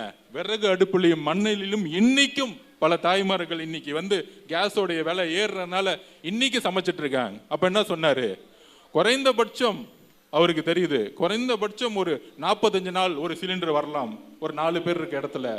அப்ப 6 சிலிண்டரை நம்ம கொடுப்போம்னு வந்து டிக்ளேர் பண்ணிட்டார் நேத்து. அப்ப அவருடைய தேர்தல் அறிக்கை கிடையாது, அவருடைய கனவு திட்டம். இத்தனை நாள் சொல்லிட்டு இருந்தாங்க அவருக்கு வந்து திமுகவை திட்டதான் தெரியும், ஸ்டாலின் ஐயா தவறுகளை சொல்லதான் தெரியும், இவர் தமிழ்நாட்டுக்கு வந்தா என்ன செய்வார்னு சொல்ல மாட்டேங்கிறாரு அப்படின்னு சொல்லும் பொழுது நேற்று ஒரே மகளிர் தின மீட்டிங்ல மொத்தமா முடிச்சிட்டாரு. மகளிரோட சந்தோஷத்தை மொத்தமா முடிச்சிட்டாரு. தமிழகம் முழுவதும் எல்லாரும் சந்தோஷம். அப்பாடா, எனக்கு இங்க இருந்து கன்னியாகுமரியிலிருந்து நான் தூத்துக்குடி போறதா இருந்தா, இல்ல கன்னியாகுமரியில சென்னை போறதா, இனிமேட்டு வந்து எந்த பாரமும் எனக்கு கிடையாது குழந்தைங்களோட போறதா. அப்ப அந்த அளவிற்கு ஒவ்வொரு பெண்ணுடைய மனசிலிருந்து தாய் மாமன் சீருங்கிறாரு. திமுக புரியவே இல்லை. என்னடா திடீர்னு இப்படிலாம் சொல்லிட்டு இருக்காரு? அதான் உறவு. ஒரு குழந்தை பிறந்த உடனே நான் அரசு மூலியமா ஒரு மோதிரம் போடுறேன்னு சொல்றப்பாரு, அதுதான் தாய் மாமன் சீரு. இதுக்கு மேல என்ன வேணும்? அப்புறம் கல்யாணம் பண்ணா அம்மா அம்மா ஃபர்ஸ்ட் ஒன்று பண்ணாங்க. அம்மா முன்னாடி வந்து தங்கத்துக்கு தாலின்னு ஒன்று கொடுத்தாங்க, அதை ஒழிச்சுட்டாங்க வந்தவொடனே. இவங்களுக்கு தான் நம்பிக்கையே இல்லையே. அப்ப யோசிக்கிறாரு, ஓகே நல்ல விஷயமாச்சே, ஏன் இதை செய்யல? அப்ப உடனே யோசிச்சு என்ன சொல்றாரு, 8 கிராம், 8 கிராம்னா 1 பவுன். ஒரு சாதாரண ஒரு சாதாரண கிராமப்புறத்திலேயோ ஒரு கூலி தொழிலாளியோ ஒரு மிடில் கிளாஸ் ஃபேமிலிலையோ ஒரு தாலி செய்யறதுக்கு, குறைந்தபட்சம் சின்னதா தாலி செய்யறதுக்கு இன்னைக்கு வந்து மினிமம் ஒரு பவுன், 4 பவுன் இல்ல 2 பவுன், 1 பவுனோட சேர்ந்து அடுத்த பொருட்களையும் சேர்த்து செய்வாங்க. ரொம்ப ஏழ்மையா இருக்கிறாங்க. 1 பவுனோட விலை என்ன இன்னைக்கு உங்களுக்கு சொல்லுங்க? 1,25,000 ரூபாய். உங்களுக்கு தெரியும், விலை வேற ஏறிக்கிட்டே இருக்கு. கல்யாணம் பண்ணா 1,25,000 என்னுடைய முதல் சீரா ஒரு தாலி கொடுக்குறேன்னு சொன்னார்ல, இதுதான் எங்க தலைவர். ஐயோ 1,25,000 ஆயிடுமா, எப்படி கொடுக்கலாம், செய்ய முடியுமா? உடனே கேள்வி கேட்பாங்க, இவருக்கு பொருளாதாரம் தெரியுமா? அதுக்கு ரொம்ப சிம்பிளா சொல்லிட்டார், நீங்களே சொல்லுங்க. இன்னைக்கு ஒரு ரோடு போடுறாங்க, சரி ரோடை விட்டுருங்க, ஒரு கக்கூஸ் கட்டுறாங்க திமுக, எத்தனை % கமிஷன் அடிப்பாங்க? கணக்கு இல்லை, நான் சொல்றேன் கணக்கு. ஃபேமிலிக்கு 20%, மினிஸ்டருக்கு 5%, ஆபீசர்ஸுக்கு 5%, 30%. ஓகேங்களா? அதுல 30% யார் டாக்ஸ்? ஜிஎஸ்டி மாதிரி தமிழ்நாட்டில் ஒரு டாக்ஸ் இருக்கு, ஸ்டாலின் டாக்ஸ். அதான் நேற்று சொன்னார். நீங்க ஒரு ரோடு போறதா இருக்கட்டும், ஒரு கக்கூஸ் கட்டுறதா இருக்கட்டும், ஒரு இபி ப்ராஜெக்டா இருக்கட்டும், ஒரு வீடு கட்டுறதா இருக்கட்டும், ஒரு பிடபிள்யூ டிபார்ட்மெண்ட் இல்லை ஒரு ஸ்கூல் கட்டுறதா இருக்கட்டும், ஏன் வந்து இடிஞ்சு விழுற மாதிரி இருக்கு? வெள்ளைக்காரன் கட்டின ரிப்பன் பில்டிங் இன்னும் இருக்கு, இவங்க கட்டின ஹாஸ்பிட்டல் உடஞ்சிக்கிட்டு இருக்கு, ஸ்கூல் உடஞ்சிக்கிட்டு இருக்கு. ஏன்? Stalin tax, Stalin sir tax. Stalin sir டாக்ஸ்னா எவ்வளோ? எஸ்எஸ்டின்னு சொல்லலாம், இனிமேல் ஜிஎஸ்டிக்கு பதிலாக எஸ்எஸ்டி. எஸ்எஸ்டி 30% போகுது. 30%னா நேற்று கணக்கு சிம்பிளா எடுத்துட்டாரு, 4 லட்சம் கோடி ரூபாய்ப்பா பட்ஜெட்டு. அப்போ 30% எவ்வளோ ஆச்சு? 1,20,000 கோடி ரூபாய். 1,20,000 கோடி ரூபாய் எடுத்து நான் ஸ்கீம்ஸ் கொடுக்க போறேன். எனக்கு ₹1 காசு தேவையில்லப்பா, நான் முடிவு பண்ணிட்டேன். அடிக்கிற கொள்ள குடும்பத்துக்கு போகுது, எனக்கு வேண்டாம். என்னுடைய குடும்பத்தையும் மீறி தான் அரசியலுக்கு வந்திருக்கேன்னு ஓப்பனா டிக்ளேர் பண்ணிட்டாரு. அதுக்காக தான் இவ்வளவு பிரச்சனையை பேஸ் பண்ணிட்டு இருக்காரு அவரு. இதுதான் உண்மை. எல்லாரும் சொல்லி பார்த்தாங்க அரசியலுக்கு வராதன்னு மிரட்டினாங்க. இது ஏன் லைஃப்லயே நடந்திருக்கு. நீங்க பார்த்துருக்கீங்களா? நான் தமிழக வெற்றி கழகத்துல பொதுக்குழுல இறங்கி பேசிட்டு அப்பதான் இறங்குவேன். உங்களுக்கு தெரியும், நான் கோவமா இல்ல, உண்மையை பேசுவேன். பொதுக்குழுலையும் 2ஆம் ஆண்டுலையும் 3ஆம் ஆண்டுலையும் திமுக செய்யக்கூடிய செயல்களாகட்டும், இல்ல கரூருக்கு அப்புறம் நான் பேசினது எதுவுமே கோவமா இல்ல, மனசுல இருந்து இவங்க செய்யக்கூடிய கோவமும், இப்படி என் தலைவர் அடிக்கிறாங்களே, என் கட்சி அடிக்கிறாங்களே, கோவத்தக்கூடிய பேசிய பேச்சுகள் மக்கள்கிட்ட பயங்கரமா எடுப்படும் பொழுது திடீர்னு என் குடும்பத்துல யாரும் சம்பந்தம் இல்லாம வந்து என்ன கண்ணாமலான்னு திட்டிட்டு இருப்பாங்க. ஏன்னா திமுக இருந்து கொடுத்த மிரட்டல்கள். உங்களுக்கே தெரியும் யார் யாரெல்லாம் திட்டிருப்பாங்க அப்படின்னு. நான் எதுக்கும் பதில் கொடுத்ததே கிடையாது. திடீர்னு என்ன திட்டிக்கிட்டே இருப்பாங்க. அப்ப எனக்கே அப்படின்னா திமுக அண்ணன் தலைவருக்கு எவ்வளவு நெருக்கடிகள் கொடுப்பாங்க யோசிச்சு பாருங்க. அது குடும்பமாவும் இருக்கட்டும், சொந்த பந்தங்களா இருக்கட்டும், எவ்வளவு தொல்லைகள் கொடுப்பாங்க. ஏன் அண்ணன் இபிஎஸ் அண்ணனுக்கு ஏன் தொல்லை கொடுக்க மாட்டேங்கிறாங்க? அவர் ஜாலியா 194 தொகுதி அவர் பாடி போயிட்டு இருக்காரா? நீங்க கண்டுக்கிட்டீங்களா? நான் கண்டுக்கிட்டோமா? மக்கள் கண்டுக்கிட்டாங்களா? இல்லையே. அதனால திமுகவும் கண்டுக்கல. அவ்வளவுதான். இதுக்குள்ள அரசியல் இருக்கு. ஆனால் நம்ம தலைவர் 6 மாவட்டம் தான் போனார். அதுக்குள்ள கரூர்ல ஒரு மிகப்பெரிய கொலை வெறியாட்டத்தை செஞ்சது யார்? செந்தில் பாலாஜி அவர்கள். செந்தில் பாலாஜி எதுக்கு செய்யறாரு? அவருக்காக செஞ்சுக்கிட்டாரா? இல்ல. உண்மையை தெரிஞ்சுக்கணும். அடுத்த வாரிசு யாரு? மு.க. ஸ்டாலின் அவர்களுக்கு அப்புறம் உதயநிதி ஸ்டாலின் அவர்களுக்கு யார் எதிரி? அவ்வளவுதான் வித்தியாசம். நீங்க புரிஞ்சுக்குவாங்க. அப்ப அவருடைய மகனுக்கு யார் எதிரியா வந்து நிக்கிறா? நம்ம எதிரி யாரு நினைச்சது இல்ல. நம்ம அரசியல் நல்ல நிர்வாகத்துக்கு கொடுக்கறதுக்கு தலைவர் வந்திருக்கிறார். அப்ப இவர் 6 டிஸ்ட்ரிக்ட் போயிட்டாரு. இன்னும் 30 டிஸ்ட்ரிக்ட் போகட்டா என்ன ஆகும்? அவ்வளவுதான். பெரிய சூறாவளி வந்து இவர் வீட்டில் எப்படி முடக்கலாம்? அப்ப செய்யக்கூடாததை செய்ய நினைச்சு அதனால பல பழிகள் ஏற்பட்டு அந்த பழியை தூக்கி நம்ம மேல போட நினைச்சு அதுக்கு அவங்களே போலீஸ் ஆபீசர் அப்பாயின்ட் பண்ண பொழுதுதான் நம்ம சுப்ரீம் கோர்ட்டுக்கு போனோம்.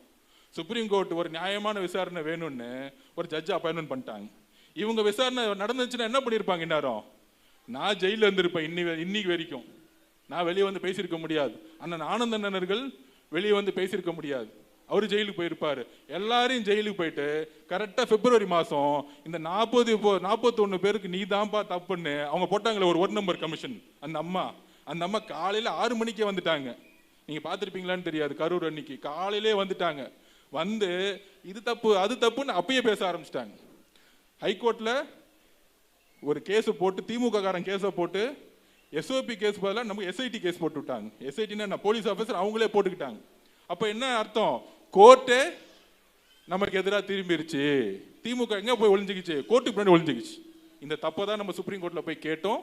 இன்னைக்கு அந்த கேஸ் போயிட்டு இருக்கு.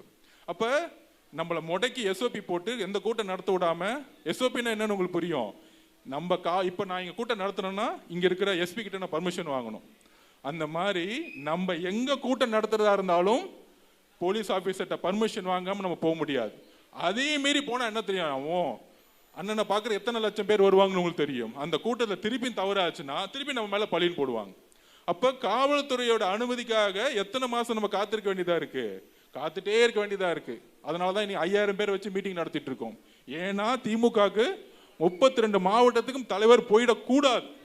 வீட்டில் முடக்கணும். வீட்டில் முடக்கிட்டு போலீஸ் பர்மிஷன் கொடுக்காம இல்ல அவர் வீட்டில் ஜாலியா இருக்கக்கூடிய ஆளு, அவர் வந்து பிரச்சாரம் பண்ண மாட்டாரு அப்படின்னு ஒரு பொய்யான தகவலை பரப்புறது. இதையும் மீறி அவர் பிரச்சாரம் பண்ண ஆரம்பிச்சிட்டாரு. அப்புறம் அவர் வேற என்னெல்லாம் மொழிகள் சொல்லி அவர் அடிக்கலான்னு பிரச்சாரத்தை ஆரம்பிச்சிட்டாங்க. நான் திரும்பியும் சொல்றேன், அம்மா ஜெயலலிதா அம்மா அவர்களுக்கு ஏற்பட்டதையும் எம்ஜிஆர் அவர்களுக்கு என்னெல்லாம் ஏற்பட்டுச்சோ, என்னெல்லாம் அவரை சொல்லி சொல்லி சொல்லி திட்டினாங்களோ அதெல்லாம் மக்கள் பொறுமையா கேட்டுக்கிட்டே இருக்கிறாங்க. இந்த பொறுமையா கேட்டு என்ன பண்ணுவாங்க? 77 திமுகவை தூக்கி எறிஞ்சாங்க. அவர் உயிரோட இருக்கிற வரைக்கும் அவங்க எந்த காலத்திலும் வந்ததா வரலாறே கிடையாது.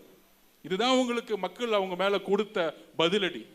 அதே மாதிரி நீங்களும் சரி நம்மளும் நம்புவோம்.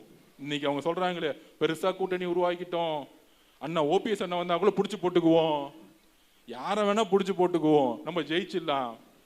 ஒரு கிரிக்கெட் மேட்ச் நடக்கும் T20, இன்னும் 40 நாள் தானே இருக்கு. இந்தியா ஜெயிக்கவே நினைக்காதுன்னு நினைச்சாங்க. ஒரு மேட்ச் 6 பாலுக்கு 6 சிக்ஸர் அடிச்சாங்க.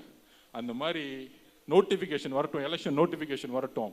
நம்ம அண்ணன் ரோடா போகும்போது அப்போ ஒரு மிகப்பெரிய மாற்றம் வரும்.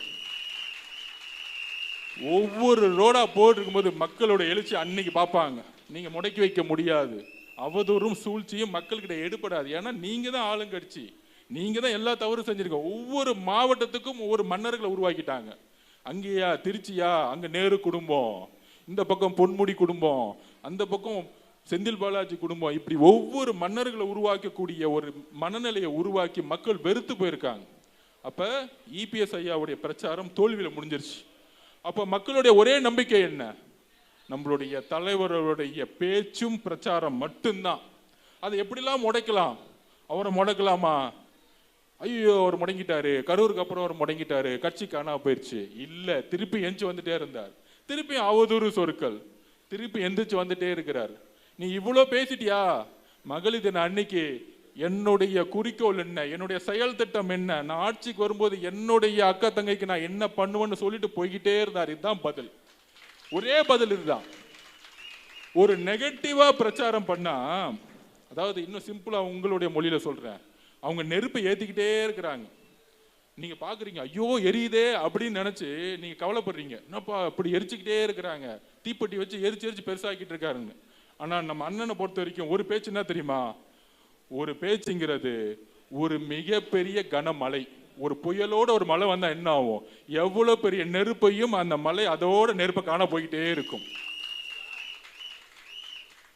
அந்த அந்த மலை துளிய மகளிர்களுடைய கண்ணீர் துளியா பார்க்கிறேன்.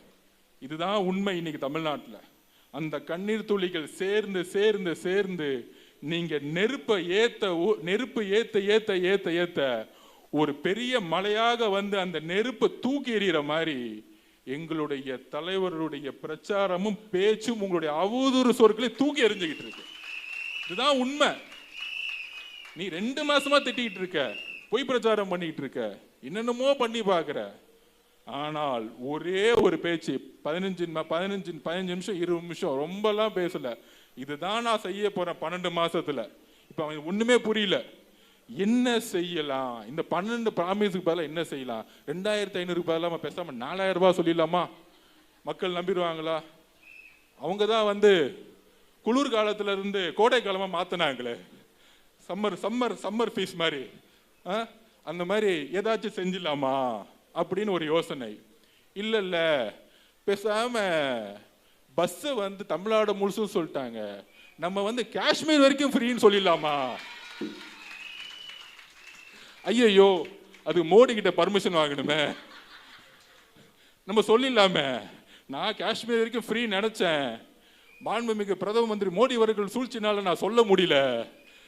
நான் பிரதம மந்திரி ஆனவன திருப்பி நான் காஷ்மீர் வரைக்கும் ஃப்ரீயா விடுவேன்னு திருப்பி ஏற்றுவாங்க 29ல். இப்படிதான் நீட்டுக்கு பத்தி சொன்னாங்க.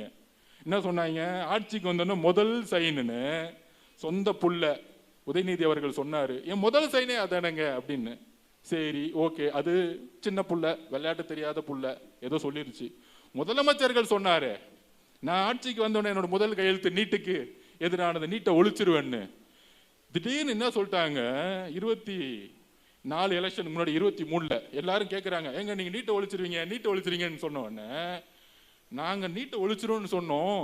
24 எலெக்ஷன்ல திமுக காங்கிரஸ் வந்து பிரதம மந்திரியா ஆயிடுவாரு ராகுல் காந்தி, அவர் வந்த பிறகு ஒழிச்சிடலாம் நினைச்சோன்னு சொன்னு ஒரு பொய்ய சொல்லிட்டாங்க.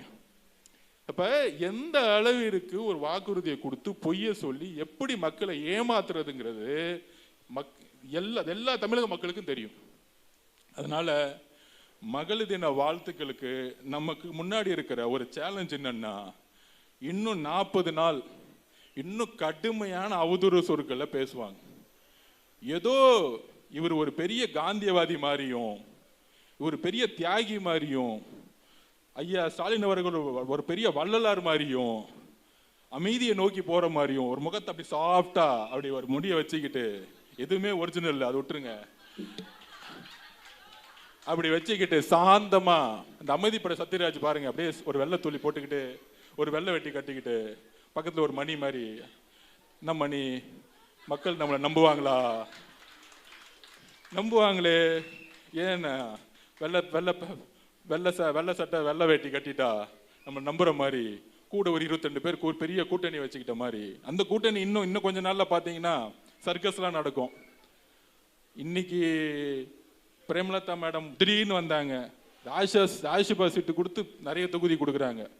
பாவம் நம்ம அண்ணன் திரும்ப அண்ணன் 4 வருஷமா தொங்கிட்டு இருக்காரு. கேட்டா 6 தொகுதி இல்லை 8 தொகுதி இல்லைங்கிறாங்க. இதுக்கு மேல ஒரு தலித் தோழர்களுக்கு என்ன அவமானம் வேணும்? இந்த மாதிரி பல அவமானங்களை திமுக கண்டிப்பாக கொடுக்கும். கூட்டணி கட்சி இருக்கவங்க ஒருத்தனுங்களுக்கும் ஒண்ணு சேராது. மேல இருக்கக்கூடிய கட்சியில இருக்கிற ஒரு 10 கட்சிகளை ஒண்ணு சேர்த்துக்குவாங்க, அவங்களுக்கு எல்லாம் பெட்டி போயிடும். ஆனா கீழே இருக்க தொண்டர்கள் அழுதுகிட்டே இருப்பாங்க. அப்ப அவங்களுக்கான ஒரே நம்பிக்கை யாரு? தளபதி. 22 கட்சி கூட்டணியோடைய தலைவர்கள் சேர்ந்துட்டாங்க. இதை நோட் பண்ணிக்குவாங்க நல்லா. என்னது 22 கட்சி? ஃபார் எக்ஸாம்பிள் காங்கிரஸ் சேர்ந்துருச்சு, ஆனா 10 பேர் மட்டும் தான் சேர்ந்திருக்காங்க, கீழே கிடையாது, கீழே யாருமே கிடையாது. நீங்க யாராச்சும், நானே விசாரிச்சிருப்பேன், லேட்டஸ்டா சர்வே எடுத்தேன், காங்கிரஸ்ல இருக்கக்கூடிய 100 தோழர்கள் தோழிகள்ல 70 பேர் இனி டிவிக்கு வந்துட்டாங்க. என்னடா அந்த கட்சி என்ன பண்ணாலும் இந்த கட்சி உருப்படாது. 50 வருஷமா காமராட்சி உருவாக்கணும்னு கடைசியில் கலைஞர் ஆட்சி உருவாக்கிட்டாங்க, ஸ்டாலின் ஐயா ஆட்சி உருவாக்கிட்டாங்க, அடுத்த உதயநிதி ஐயா ஆட்சி உருவாக்குறதுக்கு கதை சட்டைகள்லாம் கிளம்பிட்டாங்க. அதுக்கு மேல ஒரு 10 கட்சி 10 தலைவர்கள். கேட்டா பிஜேபி வந்துடும் பொய்யா போய் சுத்திட்டு இருக்கிறது. இப்படிதான் 3 எலெக்ஷன் ஜெயிக்கிறது. இங்க யாரு முதலமைச்சர்? விட்டா நாளைக்கு பிரதம மந்திரி நரேந்திர மோடி அவர்கள் தான் இங்க சிஎம் கேண்டிடேட் பொய் சொன்னாலும் சொல்லுவாங்க. இங்க முதலமைச்சர் செய்யக்கூடிய தவறுகளை சொன்னா நம்மளை திசை திருப்பி விடுவாங்க. நம்மளை திசை திருப்புறதுக்காக தான் நமக்குள்ளேயே பல பிரச்சனைகளை உருவாக்குறது, பல அவதூறுகளை கிரியேட் பண்ணுவது. அது ஒரே வார்த்தையில சொல்றாரு, என்னுடைய பிரச்சனையை நான் பாத்துக்கிறேன். அவ்வளவு ஒத்து கிடையாது. நீங்க உங்க வேலையை பார்த்துட்டு மக்களோட பிரச்சனைக்காக போராடுங்க, ஃபீல்டுக்கு போங்க, அவங்க செய்யக்கூடிய செயல்களை செய்யுங்கன்னு சொல்லிட்டாங்க. அதனால நண்பர்களே, தோழர்களே, நமக்கான எதிர்காலம் மிகப்பெரிய வெற்றியுடன் 2026 மே மாதம் தொடங்க போகுது. அதை உறுதியாக நம்ம நம்புவோம். என்ன ஆனாலும், நான் திருப்பியும் சொல்றேன், என்ன ஆனாலும், இந்த வார்த்தையை நல்லா எழுதி வச்சுக்கோங்க, என்ன ஆனாலும் திமுக 2வது முறை ஜெயிச்சதா வரலாறே கிடையாது. மக்கள் தூக்கி எறிவாங்க. அது 20 கட்சியா இருக்கட்டும், 22 கட்சியா இருக்கட்டும். அதுக்கு நான் திருப்பி சொல்வேன், 2011 கலைஞர் உருவாக்கின கூட்டணி உங்களுக்கு தெரியுமான்னு தெரியாது. கலைஞர் உருவாக்கின கூட்டணி யார் யார் தெரியுமா இருந்தாங்க? காங்கிரஸ் இருந்தாங்க கூட, பிஎம்கே இருந்தாங்க, விசிகே ஒன்னா இருந்தாங்க, 2 பேரும் பிரிஞ்சிருக்காங்க, அப்ப ஒன்னா இருந்தாங்க. இவ்வளோ பெரிய கூட்டணி நீங்க அப்ப கால்குலேஷன் பண்ணீங்கன்னா 45% கிராஸ் பண்ணும். ஆனா மக்கள் என்ன முடிவு பண்ணாங்க? எதிர்கட்சியா கூட ஆகல திமுக 2011. இந்த டிவி, சோசியல் மீடியா, இந்த வாட்ஸ்அப்பு, இதை வச்சு நம்ம பார்க்கறதெல்லாம் அவதூறா, ஐயோ இது நடக்குமா நடக்காதா, நடக்குமா நடக்காதா அப்படின்னு ஒரு அவதூறு உருவாக்கிட்டே இருப்பாங்க. இல்லை குறைந்தபட்சம் உங்கள் வீட்டுக்கு வந்து ஒரு 10,000 ரூபா கொடுத்து நீங்கள் வந்துடுங்க, இவங்க ஜெயிக்க மாட்டாங்க, வாழ்க்கை ஃபுல்லாக பார்த்துக்கோன்னு சொல்லுவாங்க. பொய்யா சொல்லுவாங்க. இந்த பொய்களை தூக்கி எறிந்து ஒரே ஒரு உண்மை நம்ம கிட்ட இருக்கு. நான் எப்பயும் திருப்பி நிறைய இடத்துல பதிவு பண்ணுவேன். ஏன் எம்ஜிஆர் 77 ஜெயிச்சார்? ஏன் கருணாநிதி அவர்கள் தோற்றார்? கருணாநிதி கிட்ட, ஐயா கருணாநிதி கிட்ட என்ன இருந்துச்சு? அண்ணா உருவாக்கிய கட்சியை கொடுத்துட்டு போன 71 200 தொகுதி ஜெயிச்சார். 72 77 வரைக்கும் 200 எம்எல்ஏ கட்சி, மிகப்பெரிய ஒரு பெரிய கட்சி திமுகங்கிற கட்சி. எம்ஜிஆருக்கு ஒண்ணுமே இல்லை, வெளியே வந்தார், தனியா வந்தார், கூட ஒரு 100 பேர் வந்தாங்க. ஆனா 77 எம்ஜிஆர் ஜெயிச்சார். மக்கள் ஏன் ஜெயிக்க வச்சாங்க?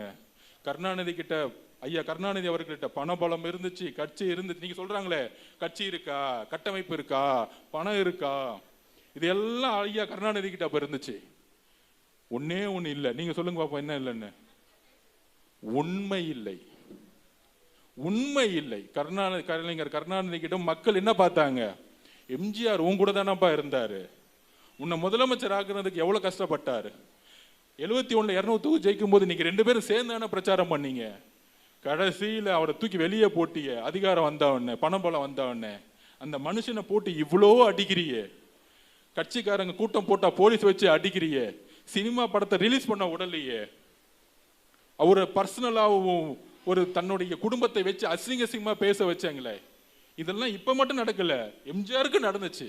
இதெல்லாம் குடும்பமா அவங்க ஃபாலோ பண்ணக்கூடிய எத்திக்ஸ் இல்ல, மெத்தட்ஸ். அதெல்லாம் அவங்களுக்கு எத்திக்ஸ்னால என்னன்னு தெரியாது.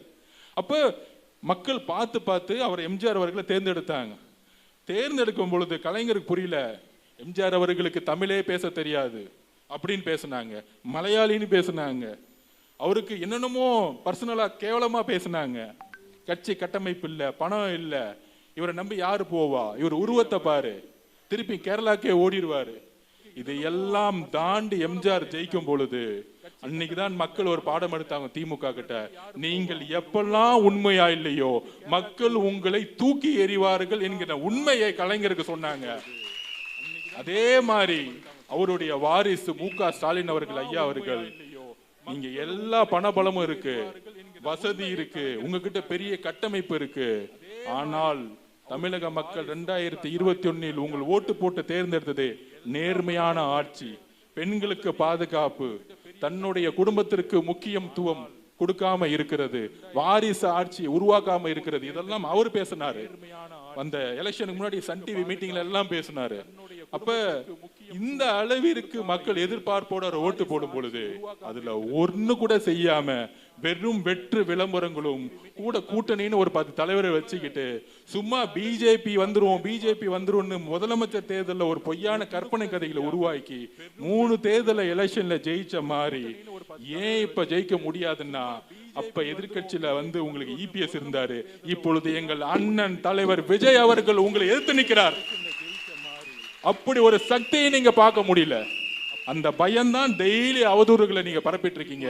அந்த அவதூறுகளை எப்படி எம்ஜிஆர் அவர்கள் எதிர்கொண்டு 1977 வெற்றி பெற்றாரோ, அதே மாதிரி அம்மா அவர்கள் எப்படி 1991 வெற்றி பெற்றார்களோ, 2026 தமிழகத்தின் முதல்வராக எங்களுடைய தலைவர் முதலமைச்சர் யாராலையும் தடுக்க முடியாது என்பதை உறுதியுடன் இன்னைக்கு மகளிர் தின வாழ்த்துக்களுடன் ஒரு உறுதிமொழியோட உங்களோட சொல்லி தேர்தல்ல நம்மளுடைய பணி எப்படி இருக்குன்னா, நான் திருப்பி சொல்லிட்டே இருப்பேன், நம்மளோட தோழர்கிட்ட வில்லிவாக்கம் மட்டும் இல்ல 234 தொகுதியும் வீடு வீடா பிரச்சாரம் போடும் பொழுது நம்மளுடைய கட்சியோட கட்டமைப்பு எங்க இருக்கு?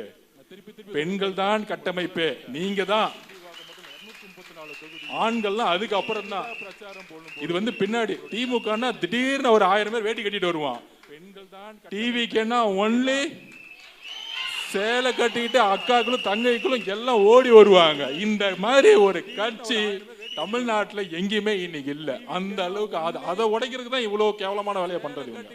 அப்ப இன்னைக்கு வேட்டி போய் அக்காக்கள் ஃப்ரண்ட்ல வந்துட்டாங்க, நீங்க முன்னாடி போங்க, நாங்க வேட்டி கட்டிக்கிட்டு பேண்ட் போட்டு உங்க பின்னாடி வரோம். இதுதான் மகளிர் தினத்தோடைய தலைவருடைய மெசேஜ், எங்களுடைய உறுதிமொழி. அதனால நீங்க போங்க, ஒவ்வொரு வீட்டுக்குள்ள நீங்க போகும்போது ஆசையா திறப்பாங்க, டிவி கேல இருந்து வந்துட்டாங்க அக்கான்னு. திமுக காரன் வேட்டி கட்டிட்டு போகும்போது துரத்தத்தை ஓட துரத்துவாங்க, இது எனக்கு தெரியும். அதனால புதுசா ஒரு புரட்சி உருவாக்கும். அண்ணன் வேற நேத்து சொல்லிட்டாரு, பட்டு புடவை கொடுக்கப்படும் அண்ணன் சீரா. உடனே ஒருத்தன் இன்னைக்கு டிவில பேசுறான், என்னங்க ஸ்கீம் இது, என்னங்க யோசிக்கிறாரு, பட்டு புடவெல்லாம் கொடுக்கணும்னு நினைக்கிறாரு. அந்த பட்டு புடவை ஒவ்வொரு சாதாரண ஏழை ஒரு பெண்ணுக்கு கல்யாணம் செய்யும்போது எவ்வளவு பெரிய கனவுன்னு பணக்காரனா இருக்க உனக்கு தெரியாதுடா, திமுக காரனுக்கு தெரியாது. நீ பண்ணையாரு, ஒரு கல்யாணம் பண்ற பெண் கைத்தறியில இருந்து ஒரு பட்டு புடவை வாங்கணும்னா எவ்வளவு கஷ்டப்பட்டு வாங்குவாங்க ஒரு குடும்பத்துல உங்களுக்கு தெரியாது. எங்க அண்ணனுக்கு தெரியும். அந்த பெண் பட்டு புடவையுடன் ஒரு 8 கிராம் தாலியுடன் தாலியை கட்டி குடும்பத்திற்கு ஒரு அண்ணன் சீரோட போகணும்னு நினைக்கக்கூடிய உணர்வு இருக்குல்ல, இது நீ அதை பணமா பாக்குற, எங்க அண்ணன் உணர்வா பாக்குற. பொருளாதாரத்தினுடைய வலிமை இல்லாம ஒரு கல்யாணம் செய்யக்கூடிய என்னுடைய தங்கையோ அக்காவோ கண்ணீர் விட்டுறக்கூடாதுக்காக அரசின் மூலம் பட்டு புடவை கொடுக்கணும்னு நினைச்சார். சோ அதனால இன்னொன்னு என்ன ஆகும், பட்டு நெசவு செய்யக்கூடிய காஞ்சிபுரம் மாவட்டமா இருக்கட்டும், பல்வேறு மாவட்டம் இருக்கக்கூடிய நெசவு தொழிலுக்கு ஒரு இம்பார்ட்டன்ட் கொடுக்கிறாங்க. இதுக்கு பின்னாடி அரசியல் இல்ல, இதுக்கு பின்னாடி பெண்களுடைய வாழ்வாதாரத்தை அவர் யோசிக்கிறாரு. ஒவ்வொரு திட்டமும் பல்வேறு சிந்தனைகள் உருவானது. ஆனா எல்லா சிந்தனையும் திருப்பி சொல்றேன், எல்லாமே பெண்களுக்கான திட்டமாக மட்டும்தான் அவர் உருவாக்கிட்டு இருக்காரு. அதனாலதான் நான் சொல்றேன், இன்னுமேட்டு டிவிக்கோட பிரச்சாரம் அக்காக்களும் அம்மாக்களும் தங்கைகளும் முன்னாடி போகணும். தம்பிங்களா சூப்பர், இன்னைக்கு நிக்கிறீங்க பாத்தீங்களா, அக்காக்கெல்லாம் உட்கார்ந்துட்டு இருக்காங்க, தங்கைங்களா நம்ம எல்லாம் நிக்கிறோம் பாத்தீங்களா, இது போதும். மித்த கட்சிலாம் சேரே கொடுக்க மாட்டாங்க, அப்படியே போயிடுவாங்க. பார்த்துட்டு ஐயோ இந்த கூட்டத்துக்கு வந்தா பயமா இருக்கு, அதுவும் திமுக கூட்டத்துக்குள்ள போனா என்ன ஆகும் நமக்கே தெரியல, அதான் பிளைட்ல போகும்போதே ஏதோ பண்றாங்களே. அதனால நமக்கான வாழ்க்கையும் நமக்கான பாதுகாப்பும் ஒரு வளமான வாழ்க்கையும் தமிழக வெற்றி கழகத்தினால் மட்டும்தான் உருவாக்க முடியும். அதை நம்புவோம். நமக்கான பயணம் ஒரு சிறப்பா மகிழ்ச்சியா இருக்குங்கிறத சொல்லி, அப்புறம் இன்னுமேட்டு வீடு வீடா உங்களோட நானும் வரணும்னு நினைக்கிறேன். அப்ப நான் உங்க குடும்பத்துல ஒரு ஆளா ஆகணும்னு நினைக்கிறேன். உங்க வீட்டுக்கு அடுத்த வாரத்துல இருந்து வரணும்னு நினைக்கிறேன். நான் கொஞ்சம் சைவம், கொஞ்சம் மதியானம் சைவ சாப்பாடா எனக்கு ரெடி பண்ணிருங்க. வில்லிவாக்கம் ஃபுல்லா ஒரு ரவுண்ட் அடிக்கும் போது எனக்கு சாப்பாடு உங்க வீட்டுல தான். நீங்க எல்லாம் சமைக்காதீங்க, நீங்க என் பின்னாடி தேர்தல் பிரச்சாரத்துக்கு வந்துருங்க. வீட்டுல யார் இருக்காங்களோ அவங்க சமைப்ப வைப்போம். இத்தனை நாள் நம்ம சமைச்சது போதும், இனிமேட்டு அண்ணங்கிட்ட எல்லாம் சொல்லிடுங்க. கஷ்டம் சொல்றீங்களா, யூடியூப் பார்த்து சமைக்க சொல்லுங்க, யூடியூப் பார்த்து சமைச்சிடலாம். கஷ்டம் தெரியட்டுமே, நம்ம பண்ற கஷ்டம் தெரியட்டுமே. எனக்கு என் பாட்டி தான் ரொம்ப பிடிக்கும். அதுக்கப்புறம் ஏன்னா எங்க அப்பா அம்மா சின்ன வயசுல இழந்துட்டேன். அதுக்கப்புறம் நான் ஒரு ஆளை உங்களுக்கு இப்ப இன்ட்ரோடியூஸ் பண்ணி விடுறேன். ஏன்னா உங்களோட வீட்டுக்குள்ள வரும்போது என் வீட்டுல இருந்து ஒரு ஆள் நம்ம இங்க வரணும்ல. ஆமா, சீதா லட்சுமி என்னுடைய தங்கை, என் தங்கச்சி. உங்களோட வீட்டுக்குள்ள வரும்போது என் வீட்டுல இருந்து ஒரு ஆள் நமக்கு வரணும்ல. ஆமா, என் தங்கச்சி ஸோ அப்போ உங்களோட தங்கை நான் வரும்பொழுது என்கிட்ட ஏதாவது பேசுறதா கூட என் தங்கச்சியும் குடும்பமா உங்களோட வந்து ஒவ்வொரு வீடா உங்களோட வரணும். உங்கள ஒரு ஆளா என்ன அக்செப்ட் பண்ணிக்கோங்க. இந்த சின்ன வீட்டுக்கு வருவாரா, பெரிய வீட்டுக்கு வருவாரா, குடிசை வீட்டுக்கு வருவாரா, இந்த ஜாதிக்கு வருவாரா, அந்த ஜாதிக்கு வருவாரா, இவர் பணக்காரராச்சு? சத்தியமா இல்ல. எங்க அம்மா ஒரு சாதாரண விவசாயி, என் கண்ணு முன்னாடி இறந்து போனவங்க, வசதி வாய்ப்பு இல்லாம ரொம்ப ரொம்ப ஏழ்மையில இருந்து ஸ்போர்ட்ஸ் கோட்டால கவர்மெண்ட் ஸ்கூல்ல வந்து படிச்சு இன்னைக்கு ஒரு பேங்கை உருவாக்கி அந்த பேங்கை வித்துட்டு வந்த காசு வச்சு அரசியல் மொத்தமா வரணும்னு அண்ணன் சினிமா விட்டு வந்த மாதிரி என் தொழிலை விட்டு வந்துட்டேன். எனக்கு எந்த தொழிலும் கிடையாது, எந்த குறிக்கோளும் கிடையாது, சம்பாதிக்க வேண்டிய அவசியமும் எனக்கு இல்ல. அப்ப உங்களோட 234 தொகுதியில் இருக்கக்கூடிய நான் சுத்தணும்னு நான் வந்து கிளம்பிட்டேன். அப்ப உங்களோட ஒவ்வொரு வீடா வரணும்னு நினைக்கிறேன். என்ன உங்க வீட்டுக்குள்ள உங்களுக்குள்ள இந்த சின்ன வீடு அதெல்லாம் கிடையாது.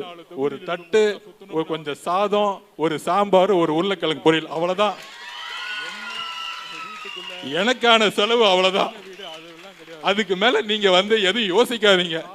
கொஞ்சம் கொஞ்சம் போனா பீட்ரூட் பொரியல், அவரைக்காய் பொரியல், அவ்வளவுதான். இவ்வளவுதான் ஏன் சாப்பாடு. காலையில கொஞ்சம் இப்பயும் பழைய சாதம் சாப்பிடுறேன், நைட்டு ஒரு சப்பாத்தி சாப்பிடுறேன், இவ்வளவுதான் ஏன் சாப்பாடு. இதுக்கு மேல நீங்க ரொம்ப யோசிக்காதீங்க. வந்தா வாழை எல்லாம் போட்டு இவ்வளவு வைக்க வேண்டாம். ஒரு காய்க்கு மேல சாப்பிட மாட்டேன். அதனால எளிமையா ஒரு 20 ரூபாய்க்குள்ள முடிச்சிடலாம். அதனால எனக்கான சமையலை ரெடி பண்ணிருங்க. அண்ணன் மாவட்ட செயலர்கிட்ட சொல்லிட்டேன், அடுத்த வாரத்துல இருந்து வீடு வீடா வரும் பொழுது அண்ணன் லஞ்ச் மட்டும் 1 மணிக்கு சாப்பிட்டுருவேன், அக்காங்கிட்ட சொல்லி ரெடி பண்ணி வச்சிருங்க அப்படின்னு. நீங்க ரெடி பண்ணி வச்சிருங்க, ஓகேங்களா? சோ அதனால எனக்கு மதமும் கிடையாது, ஜாதியும் கிடையாது, மொழியும் கிடையாது, ஆண் பெண் இதுவும் டிஃபரன்ஸும் கிடையாது. ஏன்னா என்ன வளர்த்தது எனக்கு 2 பேர் தான் வாழ்க்கையில வந்து ஒரு லெசனை கத்து கொடுத்தாங்க. ஒண்ணு எங்க அம்மா, இன்னொன்னு என் பெரிய அம்மா. எங்க அம்மா நல்லா படிப்பாங்க, பெரிய குறிக்கோள் இருந்துச்சு. ஆனா தன்னுடைய அம்மா கிட்ட சொல்ல முடியாம கல்யாணம் பண்ணிட்டு போன இடத்துல பல பிரச்சனையாகி செத்துட்டாங்க. ஆனா எங்க பெரியம்மா இருக்கு பாருங்க, பயங்கரமான கேடி, பெரிய குறிக்கோள் இருந்துச்சு. என் பாட்டி கிட்ட சண்டை போடும் சின்ன வயசுலயே. என்னது நீ என்ன சொல்றது, நான் என்ன பண்றேன்னு படிக்க போயிட்டாங்க. படிச்சு என்ன ஆனாங்க தெரியுமா? அப்ப ஒரு அடக்கி அடக்கி வச்ச ஒரு சமூகத்துல என்ன ஆனாங்கன்னா தமிழ்நாட்டுடைய ஃபர்ஸ்ட் ஐபிஎஸ் ஆபீசர் ஆயிட்டாங்க. அவங்க தான் திலகவதி ஐபிஎஸ். எங்க பெரியம்மா திலகவதி ஐபிஎஸ், தமிழ்நாட்டிலேயே ஃபர்ஸ்ட் ஐபிஎஸ். எது? காவல்துறையில் ஆண்கள் மட்டுமே ஆதிக்கம் செலுத்தின இடத்துல எங்க பெரியம்மா அப்பயே எல்லாத்தையும் போட்டு பார்த்து காலி பண்ணிட்டு அன்னைக்கே ஃபர்ஸ்ட் டிஜிபி ஆயிட்டாங்க. அப்ப எவ்வளவு பேர்த்த பார்த்திருப்பாங்க. அவங்கள பார்த்து பார்த்து வளர்ந்தாள் நான். அப்ப எங்க பெரியம்மா ஒரு பெண்ணிடம் எப்படி கண்ணியமாக நடக்கணும், ஒரு பெண்ணுடைய உணர்வு எப்படி, ஒரு பெண்ணுக்கு என்னெல்லாம் பிரச்சனை இருக்கும் உடல்ல இருந்து மனதில இருந்து சொல்லி சொல்லி எனக்கு வளர்த்திருக்காங்க. அதனால எனக்கு நான் ஓப்பனா சொல்லுவேன், நீங்க தான் பிரச்சாரத்தை முன்னெடுக்கணும், நாங்கெல்லாம் பின்னாடி வரோம். நான் அண்ணன்ட்ட சொன்னேன், அண்ணன் இந்த பூத்து கமிட்டி எல்லாம் பாத்தீங்கன்னா எல்லாமே முடிஞ்ச பெண்களா போட்டுருங்கண்ணே. அண்ணன்களோட சேர்ந்து உள்ள பெண்கள் போட்டோம், ஒரு பேனா பேப்பரை கொடுத்து ட்ரைனிங் கொடுத்து உட்கார வச்சிருவோம் அப்படின்னு சொன்னேன். அதனால இந்த ரவுடிசம், உங்களை மிரட்டுறது, உங்க மேல கொஞ்சமா ஏதாச்சும் டச் பண்ண வந்த லாஸ்ட் டைம் கூட சொன்னாங்க அவர் அக்கா, அண்ணன் அந்த இடத்துல பிரச்சனை பண்றாங்கன்னு. அதெல்லாம் நம்ம விஎஸ் பாபு அண்ணன் இருக்கிறாரு, பாத்துக்குவாரு. வட சென்னையோட நம்ம அண்ணன் மாதிரியே ஒரு ராயப்பையங்க இருக்கிறாரு. நம்ம அழகா அந்த படத்துல பிகில் படத்துல அந்த பையன் கேரக்டர் நம்ம ஃபுட்பால் விளையாண்டுட்டு இருப்போம்ல, நம்ம அந்த விளையாடுவோம். அண்ணன் ராயப்பண்ண மாதிரி நம்ம விளையாடும் போது யாராச்சும் வம்புழுத்தா அவர் பாத்துக்குவாரு. தூக்கிட்டு போய் எங்க என்னென்ன பண்ணுமோ அண்ணனுக்கு தெரியும். அதனால அண்ணன் விஎஸ் பாபு அண்ணன் இருக்கிறாருன்னு சொன்ன உடனே எனக்கு ஒரு நார்த் மெட்ராஸ்ல எல்லாம் ஒன்னும் பிரச்சனை இல்லப்பா அப்படின்னு ஆயிடுச்சு. ஏன்னா அவங்களை பத்தி தெரிஞ்சவங்க அவர் மட்டும்தான், அதனால சொல்றேன். அப்புறம் நம்ம அண்ணனுடைய முகம் இங்க இறங்கும் பொழுது மொத்தமா வாஷ் அவுட் ஆயிடும். அதனால தைரியமா இருப்போம், அண்ணா சொல்ற மாதிரி கான்பிடண்டா இருப்போம், வெற்றி நமதே. தைரியமா இருப்போம், அண்ணா சொல்ற மாதிரி கான்பிடண்டா இருப்போம், வெற்றி நமதே.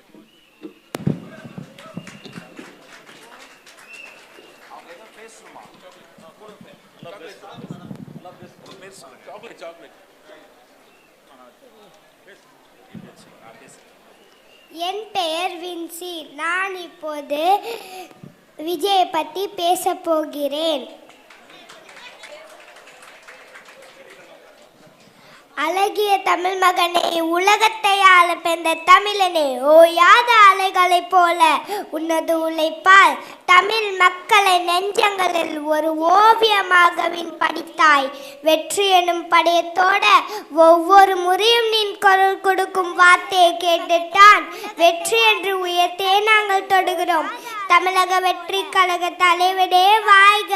தமிழா தமிழா நாம் வாழ போகிறோம், ஒரு கரையில்லாத கையை பிடிச்சு போக போகிறோம் என்ற நம்பிக்கையோடு வாழ்த்தி கூறி விடை பெறுகிறேன். உங்கள் வின்சி. நன்றி, வணக்கம். தமிழா தமிழா நாம் வாழ போகிறோம், ஒரு கரையில்லாத கையை பிடிச்சு போக போகிறோம் என்ற நம்பிக்கையோடு. Wow, thank you பின்சி. நாங்கெல்லாம் பார்த்து தான் படிக்கிறோம், நீ பார்க்காம படிச்சு கைத்தட்டல வாங்கிட்டு போயிட்ட.